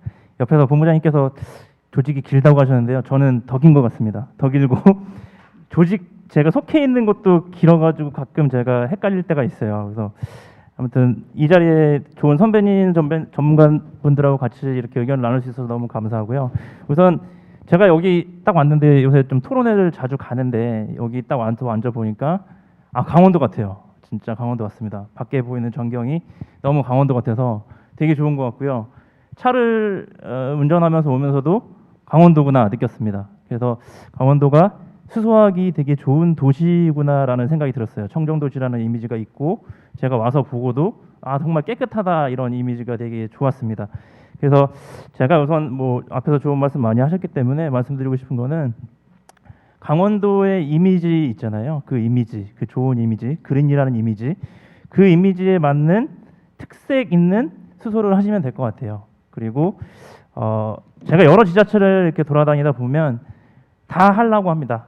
인력 양성도 다 하시려고 하고요. 지원의 센터도 만들려고 하고 다 하고자 하세요. 근데 사실 강원도에서 가장 잘하는 게 뭔지를 좀 더 분석을 해보시는 게 더 좋을 것 같아요. 그런 측면에서는 저는 에카수소 쪽이 좀 잘 컨셉을 잡으신 것 같고요. 그래서 앞으로도 더 기대가 되고 있고 저희도 좋은 정책을 만들어서 강원도가 에카수소로 특화될 수 있도록 조금 더 지원하고자 하는 정책을 수립하려고 하고 있습니다.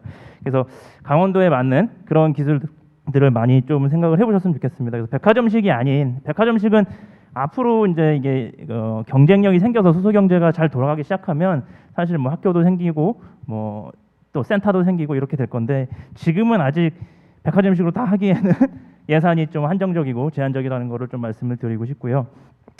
그리고 모든 지자체가 생각하시는 것들이 있어요. 수소 경제를 왜 하는 걸까요? 결국은 그 지역에 살고 있는 시민들을 우선 하는 게 저희 목적이죠. 그래서 정부도 그렇고 지자체도 그렇고 결국은 시민이 수용을 해주는 게 가장 중요합니다. 그래서 결국은 예전에는 기업을 만들고 나서 제품을 만들어요. 기업이 제품을 만드는데 제도가 없어요. 인증 기준이라든지 이런 것들이 없어서 결국은 상용화를 못 시킵니다. 지금은 제품이 나와도 주민들의 수용성이 없어서 상용화가 안 되고 있어요. 그런 부분들을 좀 염두를 해주셨으면 좋겠고요. 그래서 선도하는 기술을 만들고 선도하는 기업을 만들고 선도하는 시민 의식을 만들어 주셔야 돼요. 그게 가장 중요한 것 같습니다. 그리고 마지막으로 한 말씀만 드리면 지금 안타깝게도 작년에 강원도에서 사고가 있었죠. 그래서 수소 관련된 사고가 있어서 주민들이 굉장히 불안해하실 거라고 생각이 됩니다. 하지만 공무원분들 이렇게 말씀드리기 좀 그렇지만 공무원 쪽에서 차도 많이 사시고요. 많이 굴려보시고 충전이 어렵다는 것도 느껴보셔야지 제대로 된 정책에 반영이 될 수 있거든요. 그래서 제가 말씀드리고 싶은 거는 공공 쪽에서 강원도에 있는 공공기관들 아니면 도청들 수소차를 많이 구매해서 불편함도 느껴보시고 좀 접해봤으면 좋겠습니다. 감사합니다. 예, 감사합니다. 이 특색 있는 수소 강점 분야에 집중하라는 말씀과 함께 수용성과 이 공공구매에 대해서 강조해 주셨습니다. 이어서 유영돈 고등기술원 센터장님 말씀을 듣도록 하겠습니다. 유영돈 센터장님 아까 소개해드린 것처럼 열환경공학회 회장을 또 맡고 계십니다. 예, 안녕하세요. 유영도입니다. 오늘 주제가 수소 사회를 위한 지자체의 준비라고 이렇게 정해 주셨거든요. 그래서 지자체가 어떤 준비를 해야 되느냐 그 관점에서 중복되지 않는 범위 내에서 말씀드리겠습니다. 제가 어디 가서 이런 발표를 하면은 이런 질문을 하시더라고요. 우리 지역에 어떻게 수소를 공급하면 가장 싸게 공급합니까? 이런 질문을 해요. 그럼 저는 어떤 답변을 모릅니다. 그런 말씀을 드립니다. 그 이유는 아까 김정원 박사님께서 우리 요약에 맨 첫 번째 나오는 게 수소를 어떻게 공급할 거냐는 그 지역의 그 여건에 굉장히 디펜던트 한다는 겁니다. 그러니까 우리 지역에 어떤 자원을 가지고 있고 우리 지역에 어떤 활용 시설이 있느냐에 따라 어떻게 생산해서 저장, 운송하고 활용할 거냐가 결정이 되기 때문에 많은 기획을 해가지고 강원도에서 이런 그 나름대로 액화라는 걸 끌어냈다시피 충분히 그 지역에 맞는 분석을 철저히 해달라는 걸 제가 한번 먼저 말씀을 드리고요. 아마 좀 어려운 주제가 될 수도 있는데 오늘 조금 간과된 게 수용성 측면에서 제가 조금 얘기를 드리면 어떨까 합니다. 우리가 19년 1월에 수소경제 활성화 로드맵이 발표됐습니다. 근데 그 이전에 뭐 잘 아시는 18년 8월에 혁신 성장 3대 추진 전략이 발표가 됐거든요. 그 세 개가 발표됐잖아요. 하나는 데이터가 발표되고 AI가 되고 수소가 됐습니다. 그때 발표되자마자 뭐 신문이나 이런 데 보면은 데이터 경제 AI에 대해서는 별 얘기가 없었는데 수소 얘기 나오자마자 이게 과연 현 시점에서 우리가 해야 되냐 마느냐 막 이런 논란이 많이 됐거든요. 근데 최근에는 그런 논란이 좀 없어진 것 같아요. 그러니까 어느 정도 그게 이제 사회적으로 조금 인정이 돼가고 있는 것 같아요. 국가적으로 보면은 온실가스하고 미세먼지 그리고 뭐 그린 산유국이란 어떤 키워드가 어느 정도 사회에 인정이 돼가고 있는 것 같아요. 산업적인 측면을 보면은 생산, 저장, 운송, 활용 분야에서 활용은 기업에서 주도를 하고 있지 않습니까? 그러니까 연료전지, 연료전지 발전은 이미 국내 기업에서 세계 1위 점유율을 가지고 있기 때문에 기업의 활용 쪽은 기업들이 알아서 하고 있거든요. 생산, 저장, 인프라 쪽은 정부에서 지원을 해주고 있습니다. 국가 정책적인 측면, 산업적인 측면, 이건 어떻게 보면 탑다운 방식으로 결정을 해주고 있어요. 근데 그 굉장히 중요한 사회적인 측면에서 과연 이러한 정부의 수소 보급 정책이 얼마만큼 주민들이 받아들이냐는 제가 보기에 좀 더 다른 문제인 것 같아요. 제가 지난주에인가 김창종 실장님이랑 어디 토론회 가서 만났는데요. 그럼 주민들이 이 수소 경제를 받아들이는 어떻게 하는 게 받아들이는 게 가장 좋으냐 그런 논의하는 자리였어요. 여러 가지 방법이 있는데 현실적으로 주민들이 체험하게 하는 게 중요하지 않느냐. 그래서 물론 거창하게 어디에 충전소를 어떻게 짓고 어디에 발전소를 짓고 수소 연료전지 차가 뭐냐 이런 공급하는 것도 중요하지만은 수소가 접할 수 있는 기회를 많이 주는 게 우선이지 않느냐 이런 말씀을 많이 하세요. 사실 그 이유가 아마 충전소 건설 계획을 가지고 있는 지자체에서 가장 많이 겪고 있는 게 민원이라고 생각합니다. 근데 우리나라가 지금 뭐 수소보다도 더 위험한 도시가스가 이미 공급이 되고 있지만은 도시가스에 대해서는 그렇게 위험하다는 인식을 안 하거든요.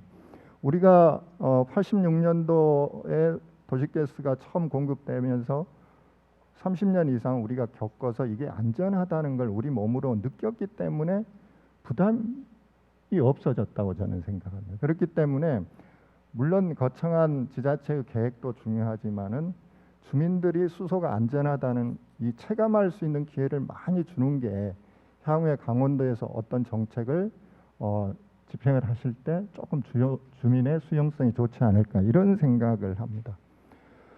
또 하나 민원 문제 유사한 건데 수소 스테이션이라든지 수소 설비가 건설이 될 때 또 하나 문제가 민원이라고 생각합니다. 근데 아마 지자체에서 많이 가지고 있는 민원 문제가 환경 기초시설과 관련된 민원이라고 생각합니다. 그게 폐기물 뭐 처리 설비도 될 수가 있거든요. 만약에 강원도에서 생각하신 수소 보급, 수소 차량의 보급에 따라 충전소가 건설이 되려면 시내 충전소가 반드시 건설이 돼야 되거든요. 가장 어려운 게 그 민원 문제를 어떻게 풀 거냐가 핫 이슈입니다, 사실은. 그렇지 않습니까? 지난주에 어디에서 설문조사한 거 보니까는 충전소는 내 집으로부터 최소한 15분 이상 떨어져야 된다. 그렇지만 나는 빨리 충전해야 된다. 이런 이율배반적인 생각을 사람들이 가지고 있거든요. 그러니까 폐기물 처리 설비도 마찬가지입니다. 내가 쓰레기는 버리지만은 처리한 설비는 멀리 있어야 된다는 거거든요, 사실은. 그러니까 우리가 수소 사회로 가기 위해서 수소라는 인프라가 우리 주위에 있기 위해서는 기존에 이미 시행됐던 도시가스가 우리 도시에 들어왔던 이력, 그리고 폐기물 처리 설비가 우리 주위에서 이미 가동됐다는 이력, 이 과정에 굉장히 여러 문제를 이미 지자체에서 푸는 해법을 가지고 있을 거라고 생각하거든요. 그렇기 때문에 이 두 가지 기존에 시행됐던 여러 가지 산업적인 측면의 문제를 해결 방법을 수소 분야에도 아마 조만간 현실적으로 지자체에서 겪는 문제라고 생각을 합니다.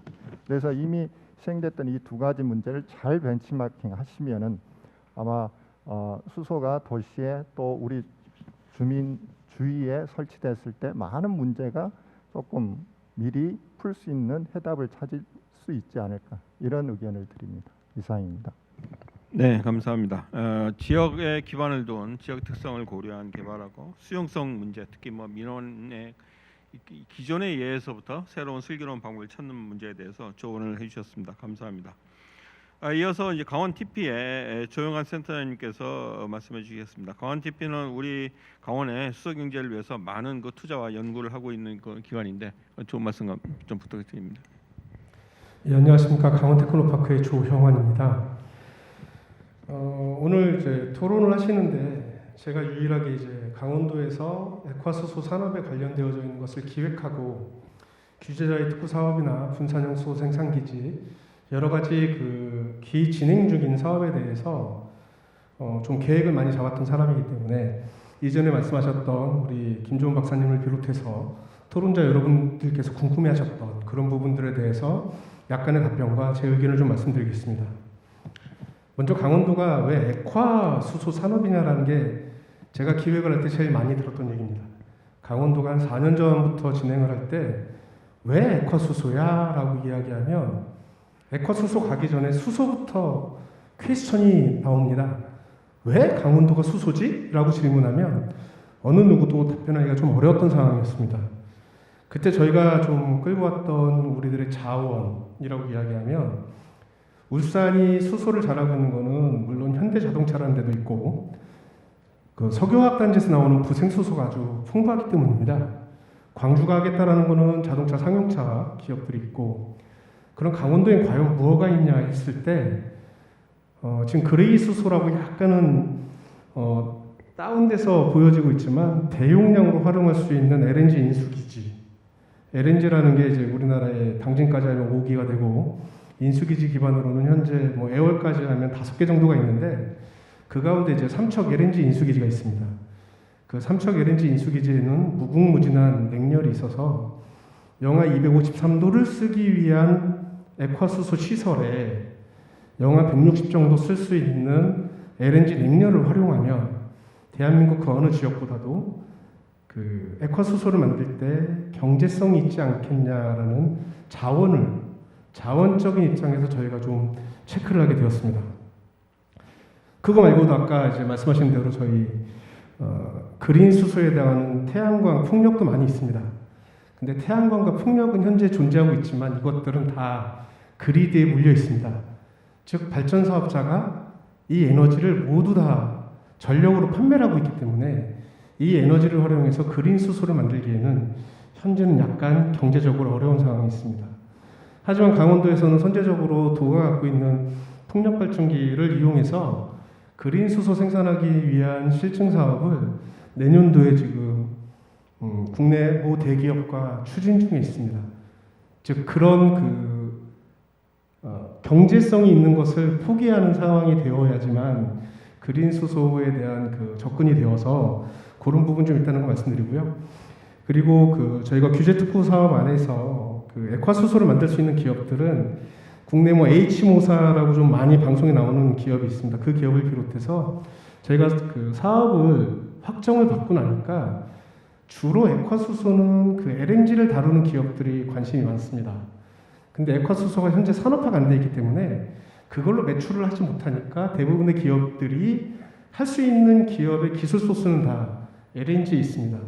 부산에 있는 아니면 서울 근방에 있는 그런 LNG에 연관되어져 있는 기업들이 이제 저희가 규제 특구가 선정된 이후에 우리들도 LNG 기술이 있으니 액화 수소 산업에 한번 좀 참여를 하고 싶다. 이렇게 해서 와 있는 기업들이 좀 몇 개 있습니다. 한 대여섯 개 기업이 벌써 저희한테 와 있고요. 그와 더불어서 아까 울산은 뭐 효성과 린데 예를 들어서 최근에 이제 창원에는 두산중공업이 자기네 공장 안에다가 액화수소 시설을 만들겠다라고 하고 있는데 현재 강원도에도 린데나 효성 아시다시피 효성 같은 경우는 얼마 전에 이제 총리님 오셨을 때 MOU도 같이 했고요. 그런 데나 지금 지난주 금요일은 GS건설, 현대건설도 지금 적극적으로 관심을 좀 갖고 지역 내 투자를 좀 계획하고 있습니다. 단 이 액화수소에 대한 여러 가지 좀 원초적 기술을 좀 확보하고 그 다음에 어떤 실증 사이트가 만들어졌을 때 기업 차원에서 투자는 그때쯤 생각을 하고 있는 것 같습니다. 또한 요번에 저희가 수소 운송 저장 예타 사업을 하나 준비하고 있는데 린데라는 회사에서도 울산 이외에 강원도에도 상당한 액수를 투자해서 그 사업을 같이 하고 싶다라는 의견도 제시를 했고요. 아까 말씀하신 대로 저희도 연구기관을 좀 모집을 해야 됩니다. 그래서 현재 저희 강원대학교 삼척 캠퍼스 안에는 키스트의 초전연구센터가 현재 입주해 있습니다. 물론 현재는 사업자 등록을 낼 수 있는 그런 기관이 아니기 때문에 분원급은 아니지만 분석급으로 와서 강원도에서 있을 액화수소 산업에 대한 교두보를 마련하기 위해서 키스트가 현재 들어와 있고요. 그 다음에 액화수소가 아직은 산업화가 안 됐기 때문에 기업들이 강원도에서 경제성을 가지려면 지금 기체수소 기반의 무언가가 좀 있어야 사업을 좀 진행을 할 수가 있습니다. 근데 다행히도 저희가 기체수소를 유치하기 위해서 열심히 노력을 하거나 무엇을 한 건 없는데 기체수소를 하시는 분들은 또한 미래의 액체수소가 유통의 중심이 된다고 생각을 하시니까 역으로 기체수소를 하시는 분들이 저희 강원도에 노크를 하고 있습니다.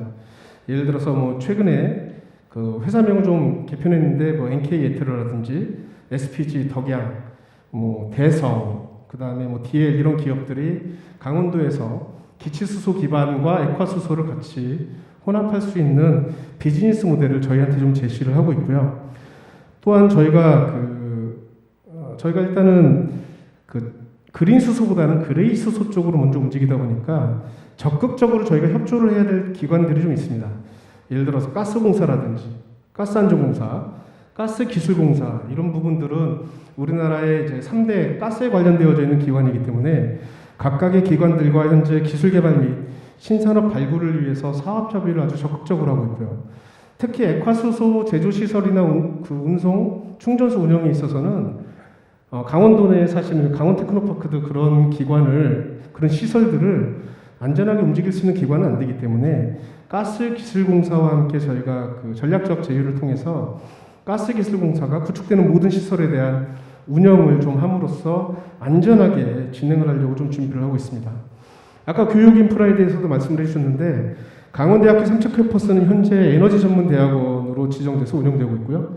저희가 좀 더 많은 국책 사업과 몇 가지 좀 투자를 받아서 저희가 수소 전문 대학원도 강원대학교 삼척 캠퍼스 내에 설치하는 게 도정의 목표가 되어져 있습니다. 강원도는 최문순 지사님께서 작년에 평택에 있는 이번에 액화수소를 하겠다는 H모사와 현재 한국초전이라는 이름으로 정해져 있는 이름이 바뀌었는데 그 기업을 직접 방문하셨습니다. 방문하셔서 LNG를 이용하면 어떤 산업화가 되는지 직접 체험을 하셨고 견학을 하셨고 그 기반에서 이제 액화수소 산업을 적극적으로 지원을 해주시게 되었습니다. 그래서 현재 강원도는 그 국비에 상관없이 강원도비로만의 선제적 투자를 통해서 액화수소를 이용한 선박 약 15억 정도 지금 투자가 되어져 있고요. 강원도형 수소 생산 시설, 도시가스에서 수소를 추출하는 시설입니다. 대기 한 250km 정도 되는데 이것도 연한 15억 정도로 투자를 하고 계시고 액화수소 제조시설 하루에 한 100kg 정도 생산하는 시설도 액화수소 규제 자유특구와 별개로 연간 한 18억 정도로 현재 도비를 갖고 선제적으로 그 실증 사업을 추진 중에 있습니다. 또한 내년도 예산에는 액화수소를 기반으로 하고 있는 유인드론, 그 다음에 10월 10일 날 이미 그 총리님 오신 행사에 철도기술연구원과 그 액화수소 철도 기술 개발을 위한 그 MOU를 진행을 했습니다. 그래서 강원도는 제진선을 기반으로 하고 있는 강릉에서 고성 제진, 장기적으로는 금강산, 원산을 거쳐서 TSR로 연결될 수 있는 중국 내륙철도와 시베리아를 연결해서 유럽까지 갈 수 있는 철도 기반을 액화수소 철도 기반으로 움직일 수 있는 그런 것에 대한 이제 사전 예산을 금년도에 이제 올려서 내년도 예산을 확보할 계획을 갖고 있습니다. 그럼 최종적으로 강원도가 그 액화수소 산업을 위해서 갖고 있는 비전은 뭐냐? 사실은 강원도 맨 처음에 말씀드린 대로 LNG 냉열이 아직 그 저희 자원이 될 수 있습니다. LNG 냉열을 이용하게 되면 현재 이제 평택의 대성가스라는 회사 같은 경우는 대기 중에 있는 질소, 산소, 아르곤을 LNG 냉열을 이용해서 액체가스를 만들어서 산업화에 쓰고 있습니다. 삼척도 충분히 가능한 그런 인프라가 되고요. 거기서 만들어져 있는 LN2, 액화질소를 이용하게 되면 현재 세계적으로 많이 쓰고 있는 그나마 독일이나 미국, 그 프랑스에서 쓰고 있는 그 액화수소 시설에는 액화질소를 무조건 쓰게 되어 있습니다. 그 기반으로 액화수소를 제조할 수 있는 그 플랜트 기반이 만들어질 수 있다고 저희는 보고 있고요. 이렇게 만들어지는 것이 저희가 아까 블루 수소를 얘기해 주셨는데 그레이 수소에서 부생해서 나오는 CO2 가스가 현재 아시다시피 금년도에 그 우리나라 탄산가스가 쇼티지가 나 있습니다. 그런 것을 LNG 냉열을 이용하면 그레이 수소에서 나오는 CO2도 액화 CO2로 잡아낼 수 있고 그러면 저희가 궁극적인 블루 수소가 가능하고 LNG 냉열 기반의 그 액화 수소를 포함한 전 산업의 어떠한 그 생태계를 구축할 수 있는 그런 기반이 될 수 있을 거라고 생각을 하고 있습니다. 또한 그 많은 분들이 강원도에서 하고 있는 그 액화 수소의 플랜트 규모가 너무 작다. 저희가 한 100kg 정도 생각을 하고 있는데 이제 수소를 유통하시는 분들이 경제성이 있으려면 수소는 대의 10톤에서 30톤 정도는 만들어야 경제성이 있다라고 하는데 그거는 지금 이제 프랑스나 미국이나 그 독일에 갖고 있는 기술 기반, 수소 유통업체들의 기반에서 나오는 말씀이라고 저는 좀 생각을 하고요. 우리나라만의 기술이라고 한다면 풍부한 재생에너지를 그리드에 물리지 않고 여기서 피토지를 통해서 수소를 만든다라고 하면 이 산꼭대기에 있는 풍력발전기에서 수소를 기체 수소를 평지로 내릴 수가 없습니다. 그러려면 거기 압축기도 달고 많이 해야 되는데 그럴 때 나오는 재생에너지 기반의 전력을 이용하면 그거를 부피가 작은 액화수소 기반이나 다른 기반으로 좀 만들고 그렇게 해서 그 일반적인 이제 수소만을 이용하는 연료전지 발전소를 구축하고 그쪽으로 공급하게 되면 아직 전 세계에 없는 완전한 신산업 규모의 그 액화수소 그 어떠한 실증 플랜트가 산업화가 될 수 있지 않을까라는 생각을 해봅니다. 앞에서 말씀하셨던 주민 수용성 너무너무 중요합니다. 모든 시설이 지금 말씀드렸던 이 내용들이 주민들이 반대하시면 너무 큰 저항에 부딪히고 있는데 이 부분에 있어서는 간곡히 좀 부탁을 드리면 이런 부분들은 지방정부나 기초지자체에서 해결할 수 없는 부분인 것 같습니다. 이런 부분들은 범부처적으로 중앙정부에서 국민들에 대한 인식도 개선할 수 있는 여러 가지 홍보, 이런 설득의 기회, 체험장 이런 것들을 좀 만들어줘서 국민이 정부를 믿고 본인들이 생활할 수 있는 수소 경제 기반의 여러 시설들이 안전하다는 것을 중앙 정부 차원에서 좀 여러 가지 좀 설득을 해주시면 지방 정부에서 근무를 하고 있는 사람들은 좀 더 편하고 쉽게 수소 경제를 활성화할 수 있도록 준비를 할 수 있을 것이라고 생각합니다. 이상으로 제 발표를 마치겠습니다. 네, 감사합니다. 에콰소 경제 강원 시대를 기억한 분답게 많은 유용한 답변 겸 또 이렇게 설명도 해주셨습니다. 감사드리고요. 마지막으로 정대한 박사가 마무리를 하는 그런 토론을 하시겠습니다. 시간을 좀 짧게 해주시면 감사하겠습니다. 네, 안녕하십니까. 강원연구원 정대현 박사입니다. 저는 조금 결이 다른 말씀 좀 드려야 될 것 같습니다. 제가 오늘 드릴 말씀은 수소 융합 에너지에 대해서 좀 말씀을 좀 드리고자 하고 있습니다. 오늘 토론의 제목처럼 앞에 에너지 패러다임은 탄소에서 전기, 수소 에너지로 현재 전환이 되고 있는데 이러한 수소 에너지 중에 가장 궁극적인 에너지는 수소 융합 에너지라고 현재 판단이 되고 있습니다. 앞에서 말씀 주셨던 것처럼 뭔가 특색인 강원도만의 특색 있는 수소를 추진하기 위해서라도 이런 수소 융합 에너지는 친환경적이고 그리고 단기적으로는 국가적으로 에너지 자립, 나아가서 장기적으로 에너지 강국을 실현시킬 수 있는데 매우 유용한 그런 분야라고 생각이 됩니다. 특히 또 그 동북아 지역에서는 현재 존재하지 않는 전력 그리드망이라든가 이런 부분에 있어서도 2050년까지 장기적인 플랜을 좀 세울 필요가 있으며 마침 현재 정부에서 추진한 슬로건을 내선 탄소 넷 제로가 2050년으로 맞춰져 있는데 이런 2050년은 수소 융합 에너지가 상용화 시기와 딱 일치하기 때문에 이런 2050년 타임테이블에 맞춰서 강원도가 준비를 시작하며 수소 융합 연구단지 등 실제 융합의 상용화를 위한 준비를 강원도에서 추진할 필요가 있다고 생각이 되며 이를 좀 추진할 수 있도록 노력하겠습니다. 이상입니다. 예, 감사합니다. 저장이 약간 시간 컨트롤 잘못해가지고 이 브레이크 타임을 제가 반 이상 잡아먹어서 제가 프로에서 질의를 받아야 되는데 한 분만 받도록 하겠습니다. 제가 너무 시간을 많이 소비했습니다. 프로에서 질문하실 분 있으신가요? 네. 없으시면 우리 발표를 맡아주신 우리 김정원 박사님께서 마무리 한번 마지막으로 한 말씀 해주시죠. 예. 실제 이 사업을 뭔가 이 기획을 하고 또 더 많은 고민을 가지고 하신 분들이 이렇게 좀 그 고민을 좀 들을 수 있어서 상당히 저로서도 유익한 기회였다고 생각합니다. 아무튼 강원도 하시는 일 이런 부분이 좋은 성과를 또 내시고 이 강원도의 성장 동력이자 우리나라의 성장 동력으로 발전될 수 있기를 기원하겠습니다. 감사합니다. 네, 감사합니다. 우리가 수소 경제 시대를 강원이 앞장서 열겠다는 의지로 지금 제가 첫걸음을 하고 있습니다. 여기 계신 모든 분들이 이러한 우리 강원의 수소 경제, 수소 사회를 여는데 같이 힘을 보태 주시라고 믿고 오늘 장시간 동안 좋은 발표해 주신 김정원 박사님과 또 좋은 토론해 주신 우리 6분의 패널 토론자들께 큰 박수로 오늘 마무리하는 그런 박수를 보내주시면 감사하겠습니다. 감사합니다. 이것으로 세션 1은 마치도록 하겠습니다. 4시 10분부터 이 세션을 시작하도록 하겠습니다.